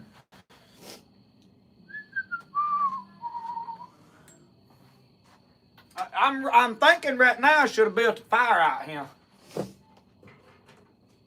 I did mention it, and I'd still do it if I had some kindling up here.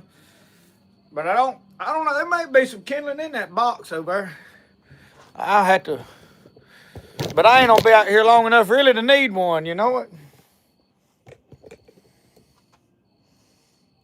This thing on the top has gotten loose, and every time I move the camera, so I think I probably need to hook this up. Hang on, I'm gonna do something right quick, y'all. Hold on. Oh, that didn't. I thought my thing would come up and tell me if it was charging. I think it's charging. Anyway. Oh.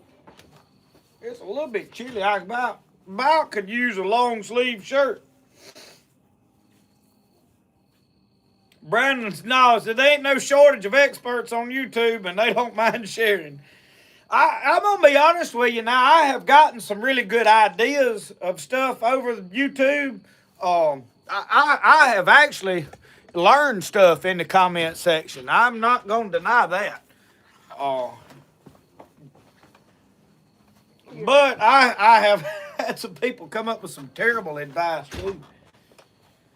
You gonna sit down? No, I'm fixing to go in and get our stuff ready for Sunday school tomorrow. Well, will you do me one more favor? I will. A long sleeve shirt. You need this long. There's one laying. I took one off today. It's in that laundry room. I throwed it down, but anything will work. It's getting a little chilly out here. I ain't gonna lie about it. And it ain't that cold. It's that we done got used to hot weather. And this late in the game, I don't want to readjust to the cold again.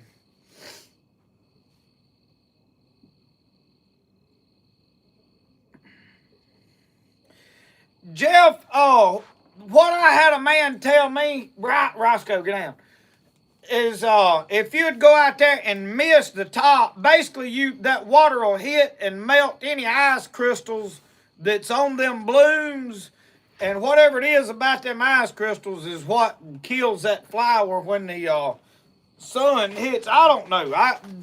I've been told stuff, y'all, and I've had a lot of people confirm and say, yeah, that works. And when several different people from different areas tell you something while they eating an apple with a pocket knife, you listen to them. You know what I mean? So, I hadn't actually done this. This ain't something that, hey, I have experience with and it works. But here's my philosophy with stuff. If you got other options, then by all means try what you know works. But when you don't have no options, it don't hurt to try something to see if it'll work. You know what I mean? Now, you're not going to go out there and water like that no big field of peas. But, if you got a few tomato plants in a bucket there near a water hose, then, what's it going to hurt to get up and try it? That's the way my thinking is on it. So I just thought I'd pass that along to you if somebody was to want to try it. Jason McKenzie, how are you? He been catching a few fish here lately. I ain't had no luck turkey hunting. I went Monday and turkey hunted. I had a man sent me a turkey call, a slate call, got a purple heart striker. Man, it sounds good. I ain't got no luck with it. I ain't good with a slate call. But I ain't good with no kind of call. The knife business, how's it going? It is doing good. I just can't stay in the knife shop and get them done. I'm wanting to go fishing too much is my problem. Huckleberry, how are you?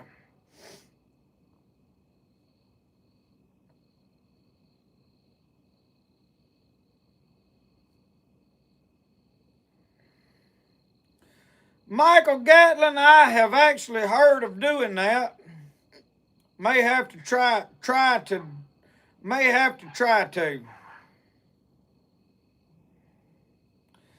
Brandon Wright, I put a few Cherokee purples out this year. I'm not a huge fan of them.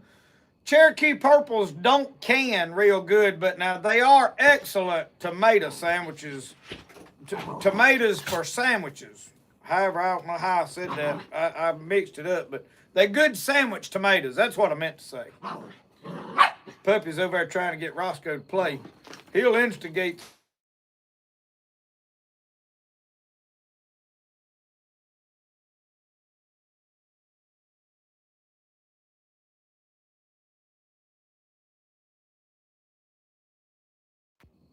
Hey!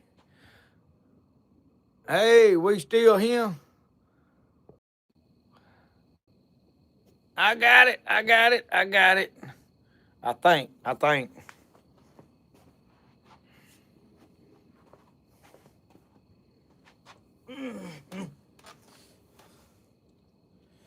I'm mad most everybody went to bed on that. I don't know what happened, y'all. I'm mad they in there using up all the internet. Puppy's staring through the door. We down to 100 people now, but that's all right. That's 100 more than I normally have. When it's just me. Roscoe, get over there in that chair. You're a little bit needy tonight. Why are you so needy? That puppy been getting too much attention. I'm gonna tell you, Roscoe wanted to go fishing this morning. I thought I was going to have to call Kerry to come get him and take him with him. He sat out there waiting for Kerry to show up. And I said, Roscoe, we're not going today. Kerry's going without us today. He didn't like that. Then I run off hunting furniture. But now he did cut the grass with me today. Roscoe did cut grass today. Huh? Roscoe, come on now. Wait, get over on your stump. Back up. You're knocking my coffee out of my hand. Come on. Back up. You're going to sit over there. Get in that chair. Over here. Get in that chair. Over there and sit. There you go. Good boy.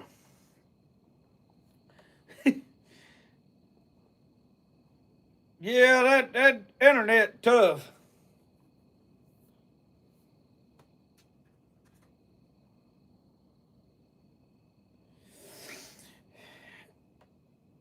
Josh, I don't think there's anything wrong with the call for sure. Josh, y'all, is the one that sent me the turkey call.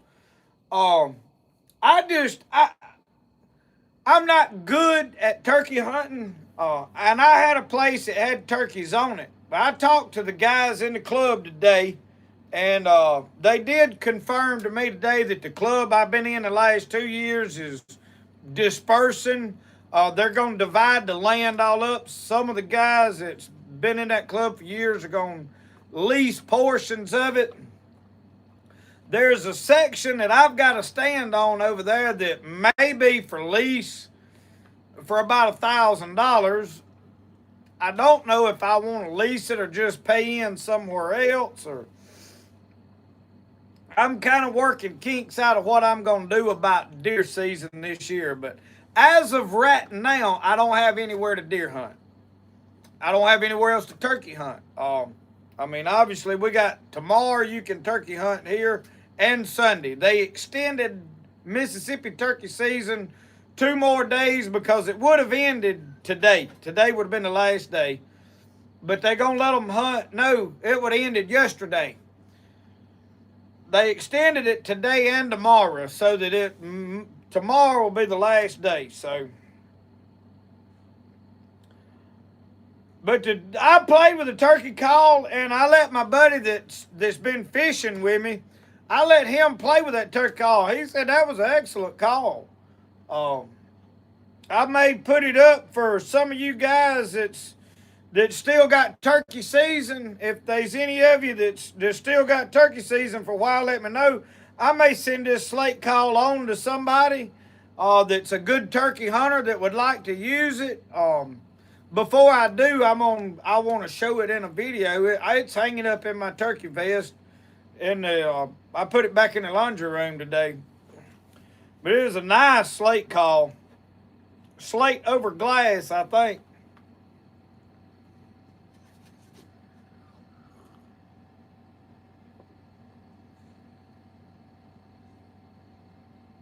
Tommy Griffin, he said his wife's cooking a pineapple upside down cake. Smells good in here right now.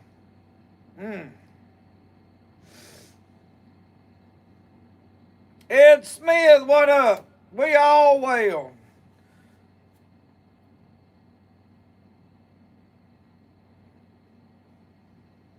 We back up to 223 people. Everybody that left, come back. They say, hey, thank y'all. My hat's off to you for tuning back in. I don't know what happened. Had a glitch in the matrix, I guess.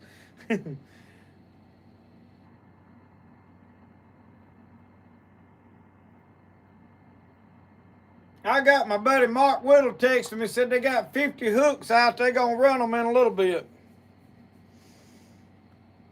Jason McAllister said, sorry I'm late, but I am here. Glad you dropped in when you did. All you missed was a shrimp boil that I made a mess out of. Actually, it all went pretty good considering I don't do that very often. I am going to try to learn to improve that greatly. That little old dog's over there clawing at that door. He's wanting in something fierce. I better let y'all see this. I'm gonna go let him in. Hey, you want in? Roscoe done treat something. You want inside, puppy?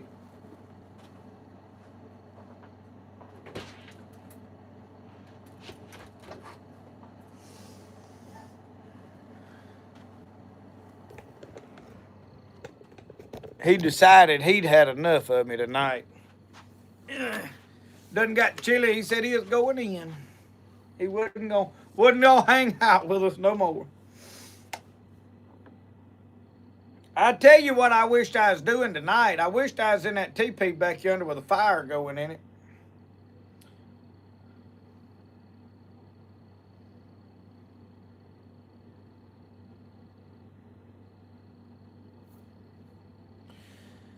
TDB Outdoors, I'm going to be honest with you. I'm not no huge fan of turkey either. Now, I cooked them fried turkey nuggets the other night, and they was delicious. There comes Roscoe, and now he's wanting in. Let me go let him in the door. Oh, man, come on.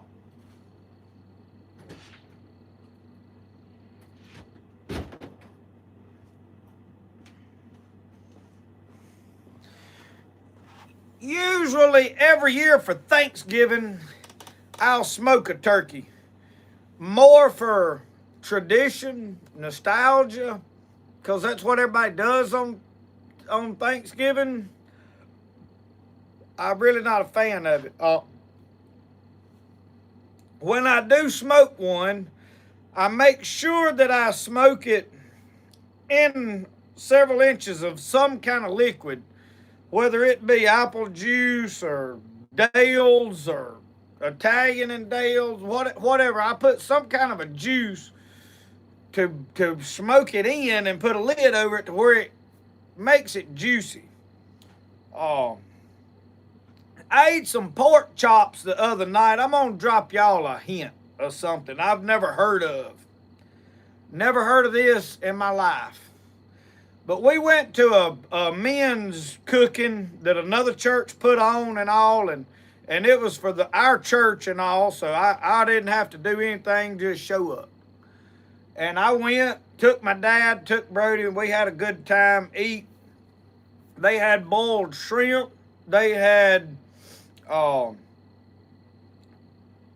fried catfish and something else, and pork chops. I can't remember what else it was. But we had these big old thick pork chops. I don't know if it was pork loins that they had cut up and cooked or what, but found out them pork chops was fine. They cooked them slow. They put them on a smoker and cooked them. But I found out they injected them pork chops with lard. Somehow or another, they took lard and injected them. I don't know if they melted it and put it in a syringe and injected it warmed up as a liquid, or they put it in there as a, wow.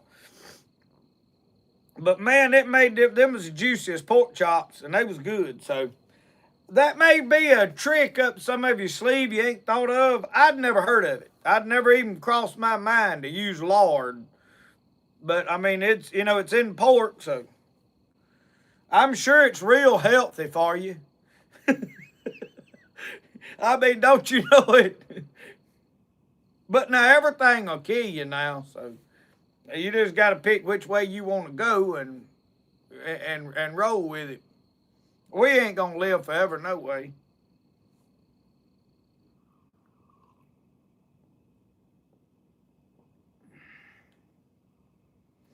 Martin, the problem I have with this chill the 1st of May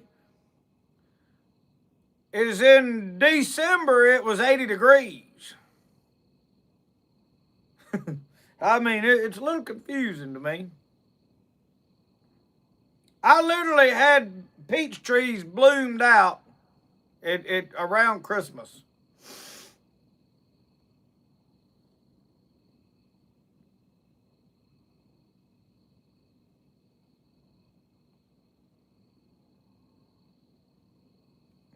Cornbread, man, them cow boots is the best boots that I've tried. I had 3 different companies send me boots, and them cow boots is my favorite ones out of all of them. Um, Now those high Sia boots has been good boots. Uh, but now I ordered a real light boot from them. Them cow boots I like. I really do. They've been good ones. I would do some more work with that company, but I ain't heard nothing else out of them. I will say this: they sent me some duck boots or deck boots. Them rubber boots, and the back strap ripped out of one of them deck boots. So that's a negative on there. But my rubber boots is good. They going strong.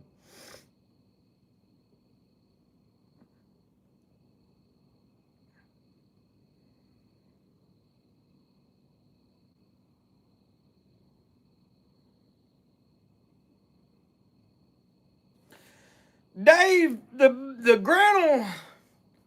grinnell's hit or miss. Right now, you can't go in that river and catch them because of that water rise. All of that rain messed all the fishing up except the catfishing. So I mean that's the thing about this swamp down here. I've lived on it long enough that right now, no, I couldn't go down there nowhere and catch any grinnell. They won't bite. Once that water starts clearing back up a little and the muddy gets out of it, they'll go back to biting some, but they not a fan of that swift water. So you're going to get back in backwaters and the backwater lakes and such as that to catch them. I hadn't tried to catch them, but I know right now you ain't going to catch none. Up until the rain, they was biting pretty decent.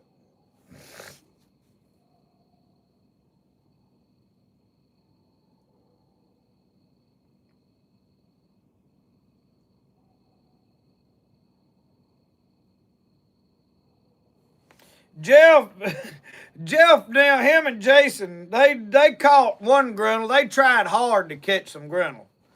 I think they lost one, but they caught one and brought it back, and every time we'd get one back, it'd die. I caught one. Usually a grinnell will live in a mud hole, but we put them in that cage out there in the river with all them other fish, and they just did not live. I don't know if their anxiety went through the roof or what happened, but they wouldn't live through the night. So we never got to cook one up there. I wish now, if I'd have known they were going to die, we'd have just filleted one as soon as we got back with it and fired the grease up and went to cooking. But we had other plans and other stuff going on, and it just didn't occur to me that it wasn't going to live, if you want my honest opinion.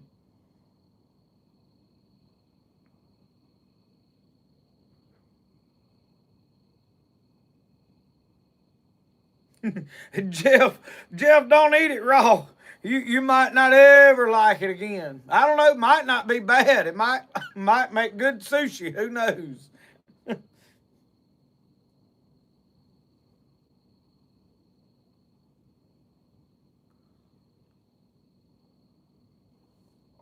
Yeah, that one y'all did cut the hook off down in him. Probably had a lot to do with his survival, the longevity of his life. Brandon Wright, let me tell you something. Them potatoes that I'd put in that bowl of stuff right there, I went down there and started digging them potatoes, son, and the 4-inch just might near eat my hand up there at one time.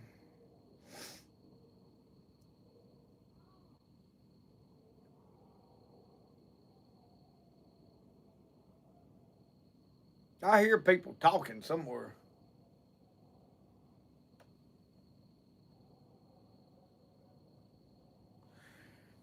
Anyway, somebody's yapping. I thought I was the only one talked that loud and that much.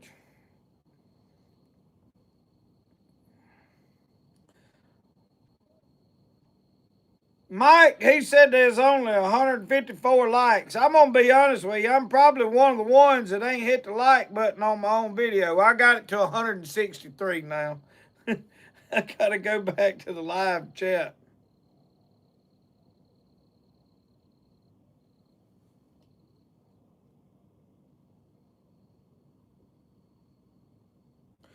I thought about the fire ants. The fireflies. Fireflies, yeah. I ain't seen none here yet. Not the first one. So we don't have them yet.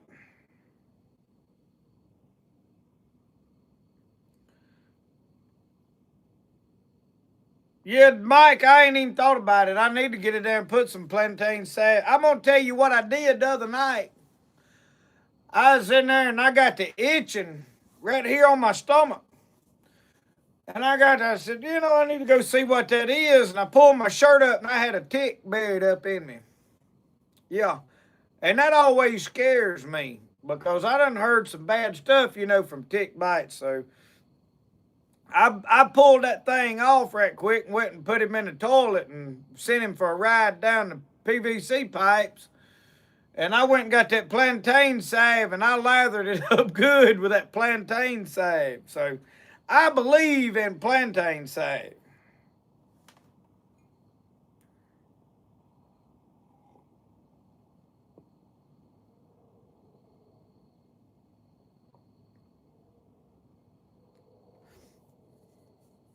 Mike, I ain't heard a whippoorwill in several years here. I don't know why. One thing, we got plenty of possums. Last night I got over there to get started cooking, and my daddy was already over there and had the grease warming up. I had went to town and bought some odd and end things we needed, and well, I got over there and we got started cooking. And I went over there and there was a garbage can laying down. It was kind of in the way when I went in the cabin. I kind of kicked it by foot. And Daddy said, "Did you kick that garbage can?" I said, "Yeah." He said, "Did you look in it?" I said, "No." I went over there and looked, and there's a possum. I mean, a big old possum in that garbage can. He said it was upright on the porch, said he was in it. He said, I turned it over, thought he'd run off. He said he's just laying there. So we went over there and shook him out of it. He finally run off, but I think he had been in it for several days and it doesn't, give up on life. And we turned him loose. We probably should have put him out of his misery, but he ran off to get in the garbage another day. But we had quite a surprise with him. But I figure he'll run right down there if he finds him a nest of whippoorwills or turkeys or something, and he'll lay into them pretty good.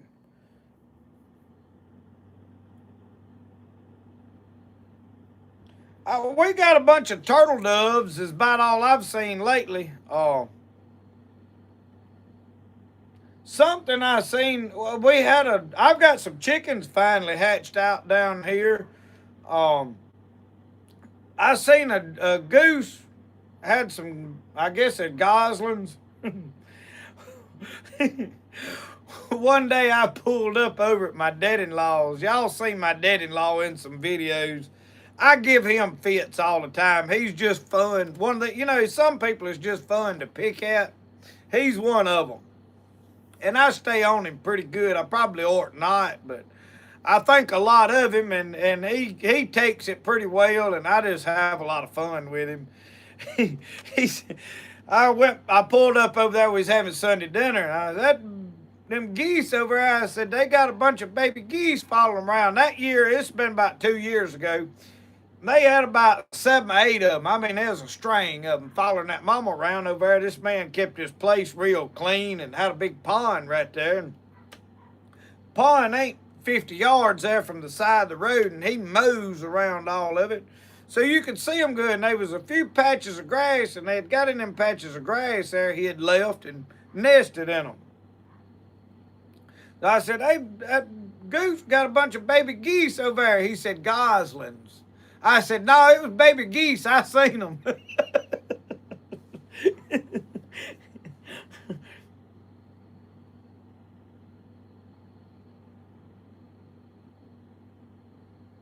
Jason McKenzie, them possums eat way more turkey eggs than they do ticks. I can promise you. If they'd leave one of them turkey eggs alone, that turkey would eat twice as many ticks as that possum ever think about.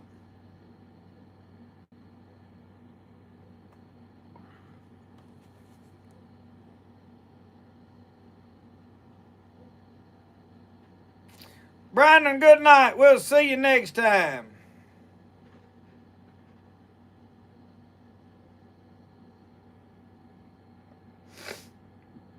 Y'all talking about hearing the whippoorwill. The fact that I can't hear good probably has a lot to do with me not hearing one. And the next problem I got is I very seldom ever shut up when I'm out here, so that'd be my next problem. Sean Deaver, good to see you tonight, bud. You lose the family farm at the horse races?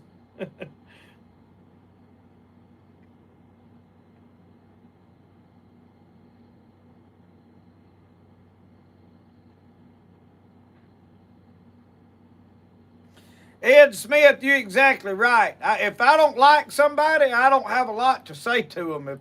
If I'm picking at them and messing with them pretty regular, that means I like them pretty good. You know, if I don't like somebody, I generally just kind of, yeah, good to see you, you know. I ain't gonna be ugly to them, even if I don't like them.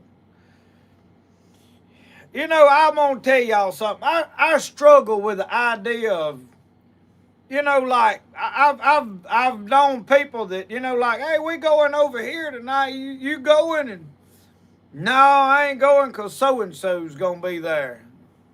Well, so, you know,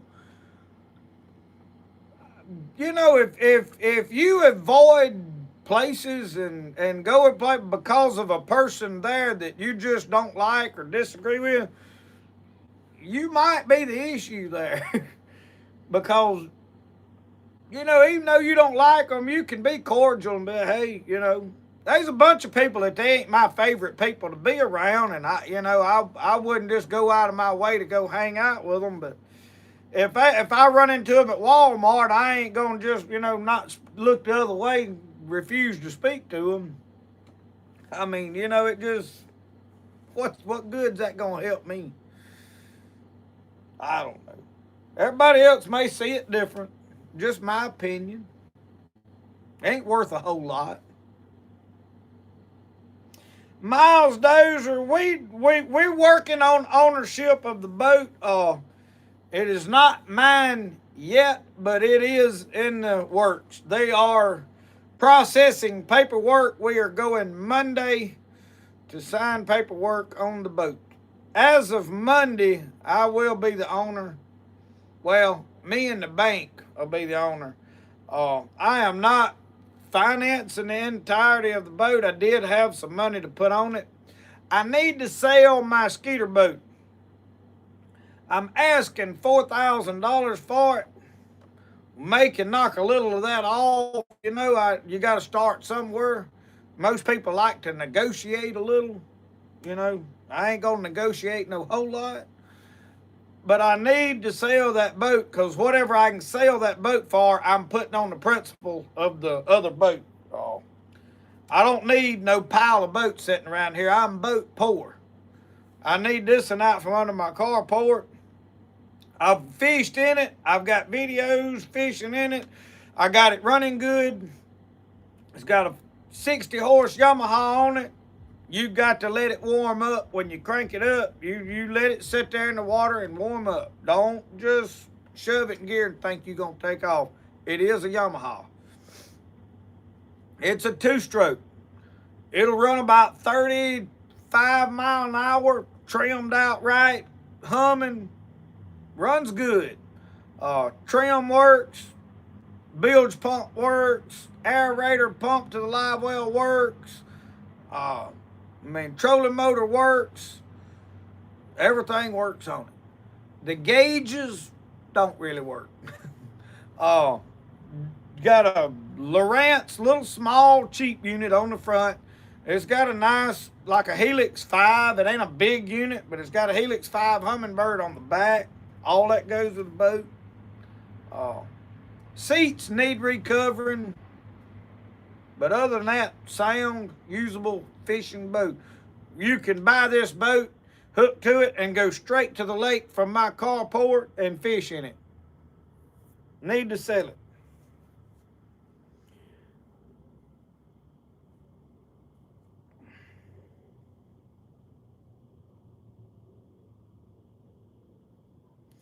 Tommy said his wife got a tick on her back a few years ago. It made her sick.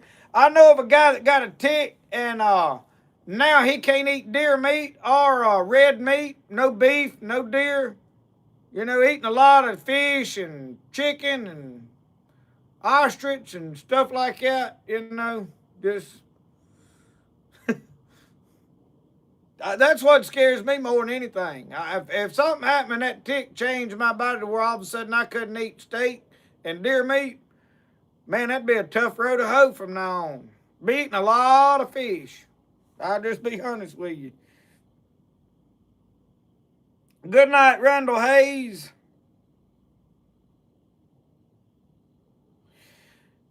Oh, yeah, Jeff, you know good and well we love you. We give you fits. Eric at Local Life Outdoors, good to see you, my friend. Good to see you.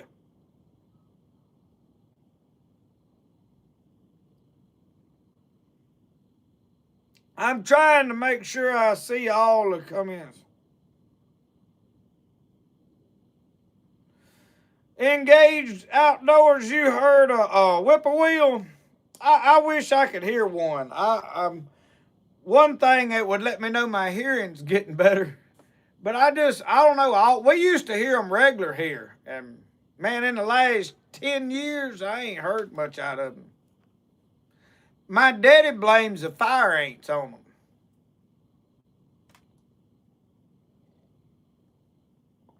Or he blames the fire ants for not hearing them. I didn't say that right.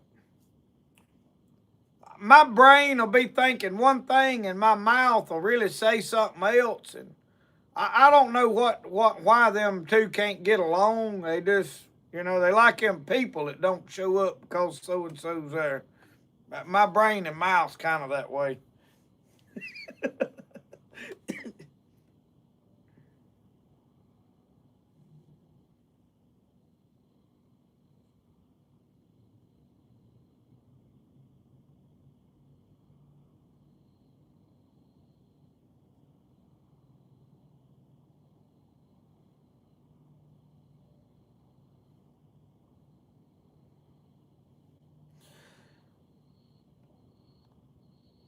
Sean, if you hear a whippoorwill in the daytime, you better have a gun or able to run fast. I have never heard that.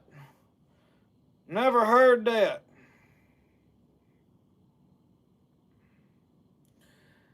Oh, Dave, you know, Local Life Outdoors been working them brim and shell crackers and all that over. He has got it.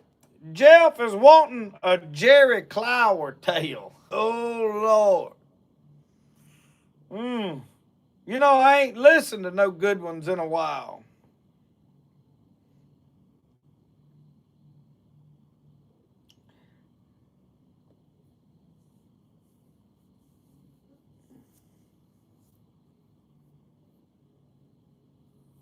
I had to think of one I want to tell. I don't know. Sometimes one will just pop to my memory that I ain't heard in a while and I can tell it. And sometimes I struggle to remember all the bits and pieces out of some of them. I've told the classic ones over and over and over till I about slam wore them out.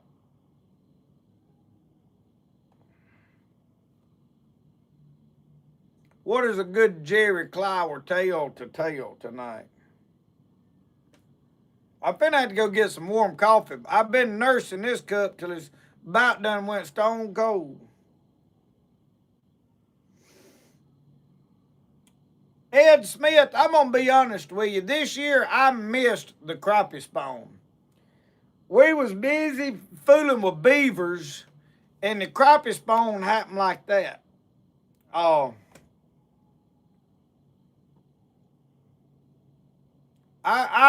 we could have caught some. I mean, I was geared up, ready, and all that, but it happened fast.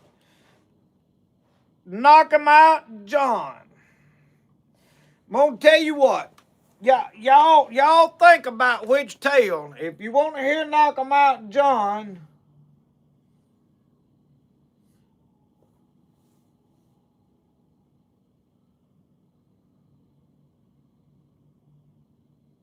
One where they run in the. Tim Ward said my wife is in the hospital since Wednesday. Her cancer is taking a turn for the worse. If you could say a prayer for her. When we close out, we'll say a prayer for her. Sure will, Ben. The coon hunting story.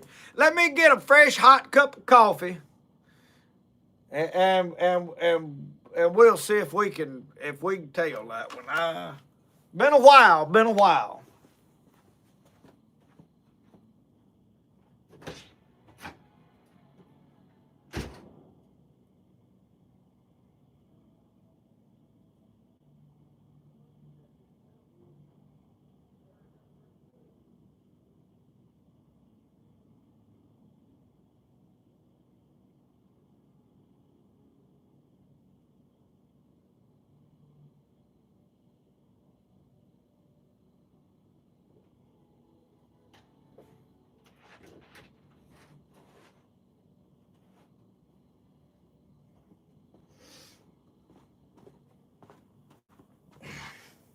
Well, y'all, I got a brim hopping around on the floor down here.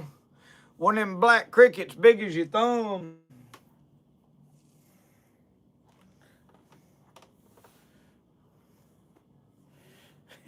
The big red goat.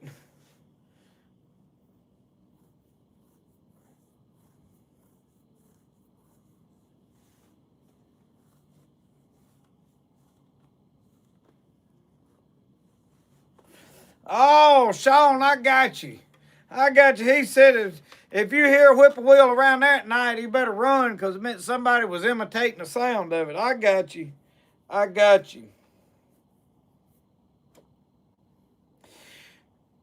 Yeah, the big red goat. There's two boys. I'm going to tell that one, I think, and then we'll tell a coon hunting story. There's two boys. They was in the woods. I think they was coon hunting, and they fooled around. They walked up on this big old hole, big giant hole over there in the ground. I mean, they went way down in there, and they found him a limb, and he throwed it over in there, and they listened, waiting to hear a crash or a splash or something down in there, and man, they didn't hear nothing. He looked around, he found a pretty good sized rock over there, and he grabbed that rock up, and they chunked it in there and stood there and listened. Man, they ain't heard nothing. He said, my Lord, he said, hey, we got to find something heavy, you know. Said they got to looking around, said they found them a section of about a 4, 5, 6 foot section of railroad steel laying over there. They got to dragging it, got it where they could handle it, got it over there and eased it over and shoved it off in that well. They were standing there, and about this time, this big red goat come running by them and just dove right off in that well. He said, good gracious alive, did you see that? He said, I sure did. He said, that goat just jumped right in that well. They are standing there looking, listening. Man, they ain't heard a sound yet. They said, man, that hole must be forever more deep. By the time this fella come walking up, he said, hey, y'all. He said, y'all ain't by chance seen a big red goat round here? And, well, yes, sir. Matter of fact, we have. He said, really? He said, yes. He just jumped in that hole right yonder. Said, we were standing here and said he just jumped in there. He said, he did. He said, man, he said, I don't see how in the world he done that. Said, I had him tied to a 6 foot section of railroad iron.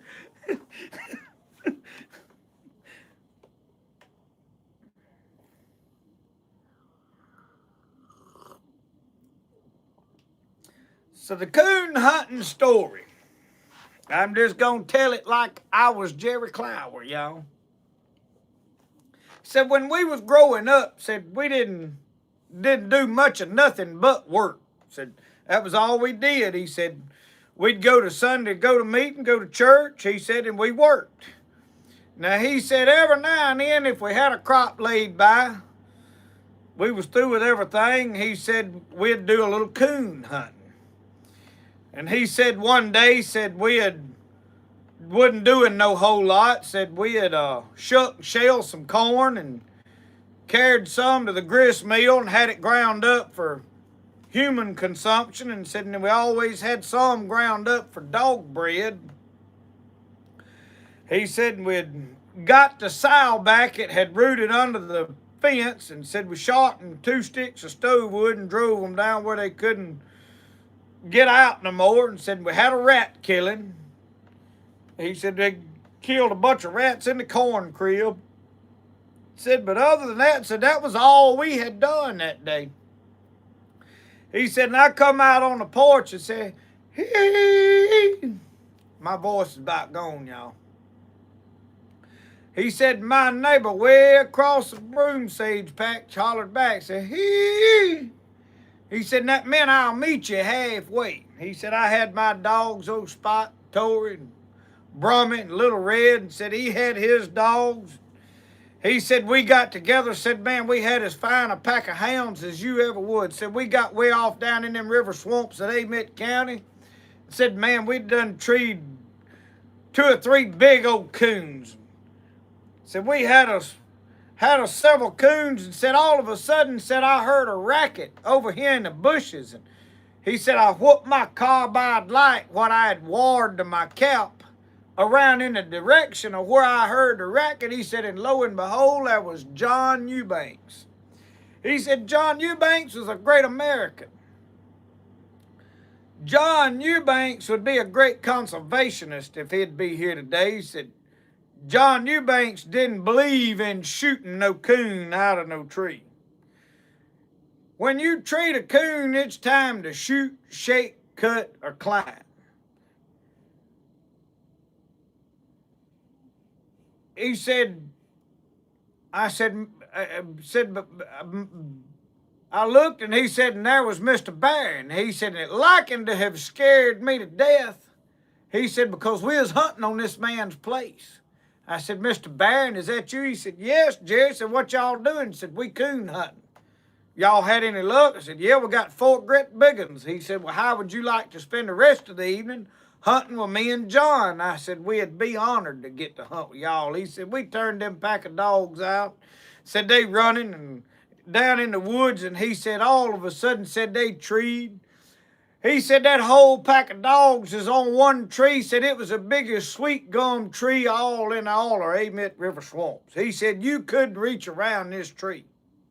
And he said, and John didn't believe in shooting no coon out of no tree. And he said, I said, John, I don't believe you'd climb that tree. Said it hurt John's feelings. Said John got fighting mad. He said, there ain't a tree in all these swamps I can't climb. Said he got up there to that tree. Said he pulled his brogan shoes off and said he eased up there and got his toenails hung in that bark. Got his fingernails reached around that tree, got his fingernails hung in it, and said he started easing up that tree. Oh, man, said it won't be long now. Said, knock him out, John. And John kept a sharp stick in the back of his overhaul jumper and said, what he'd do, he'd climb up that tree and he'd find that coon and said he'd take that sharp stick and he'd punch that coon and make that coon jump out amongst 20 dogs. John didn't believe in shooting no coon, but he said a lot of times he said he always give that coon a fighting chance. Said be a sportsman and give the coon a fighting chance. He said a lot of times we'd punch a coon out amongst 20 dogs. Said, but at least he had the option of whooping all them dogs and walking off if he wanted to.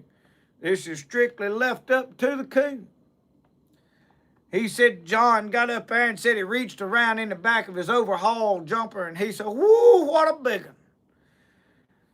Reached back, said he punched a coon. He said, but it wasn't a coon. He said it was a lynx. He said that's what we call a souped up wildcat. He said that thing's got great big old claws and said it's got these big long tusks in his mouth. Said, man, said that thing attacked John up in the top of that tree. He said, we didn't know what in the world. Said all of a sudden the biggest commotion going on, the whole top of the trees shaking. Said the officers howling and hollering and said, what in the world's happening to John up there? What's the matter, John? Said, knock him out, John.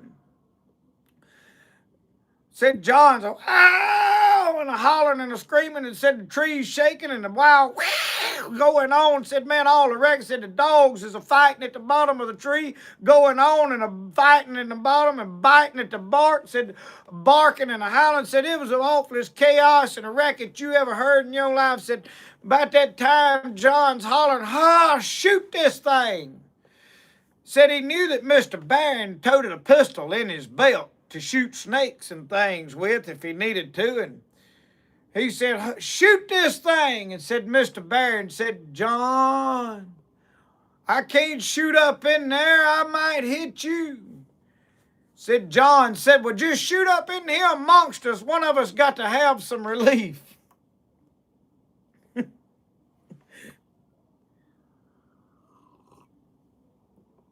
So the next question is, how many of y'all have heard about getting John out of that tree?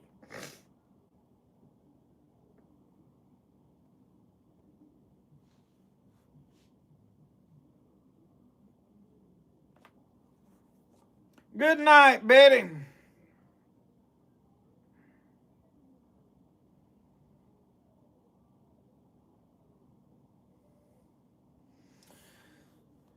So later on the album, he said the whole nation is worried about John Eubanks. He said in the last tale, he said, I left John up in the top of that tree. And he said, everybody's worried to death of what in the world happened to John Eubanks. He said, well, he said, I better tell what happened. And he said, y'all, he said, John's up there in that tree squalling. He said, shoot this thing. And Mr. Barron's telling him, he said, I can't shoot up there. I might hit you. Said, finally, Mr. Barron said, boys, said, we have got to do something. Said, that thing's eating John up. He said, we've got to do something. He said, Jerry, said, you reach over there and grab a hold of that vine that's going. He said, you start yanking on that vine and screaming to the top of your lungs. Said, you other boys, said, y'all scream and holler as loud as you can.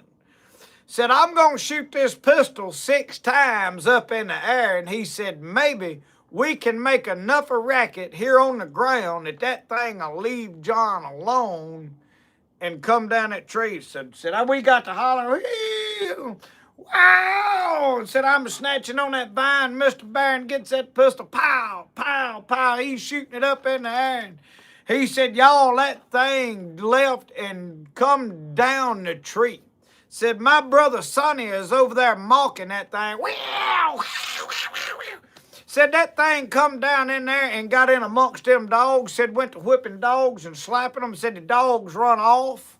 Said the wildcat run off. Mr. Barron, we are shooting, and finally said, John, you all right? And he said, oh. He said, come on down, John, that thing's gone. Said John's groaning. Oh, said he's easing down that tree. Said his overhaul jumper was just about tore off of him. Said he had claw marks. Said, man, y'all, said John looked rough. Said John coming down that tree. Said just about the time John's foot hit the ground, said my brother Sonny mocked that thing. And said John went right back to the top, all the way to the top of the tree. Said, John, we was just joking. Said, come on down, that thing's gone. We was just joking. Said, John climbed back down the tree. Said, we armed John up.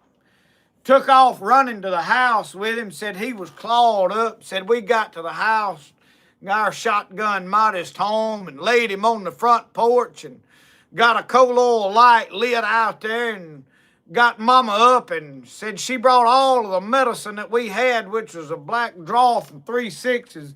I said, Mama, I don't believe John needs to swallow nothing. Said, we got to daub something on it. Said, we daubed mercurochrome on him and picked splinters out of John till after daylight. Said, we finally went and sent after Doc. And Doc come and sewed John up. Said, y'all, John lived to hunt again.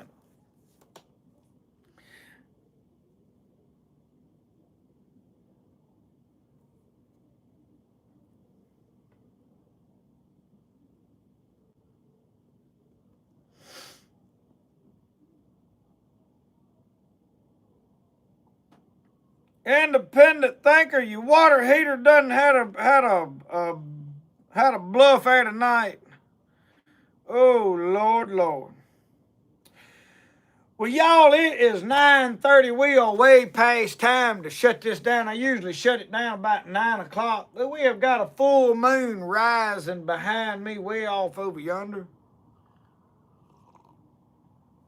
I do want to say a prayer for Mr. Tim Ward's wife, Angela. So we're going to have a little quick word of prayer tonight before we close everything down. I want to pray for Mr. Ricky Bruce.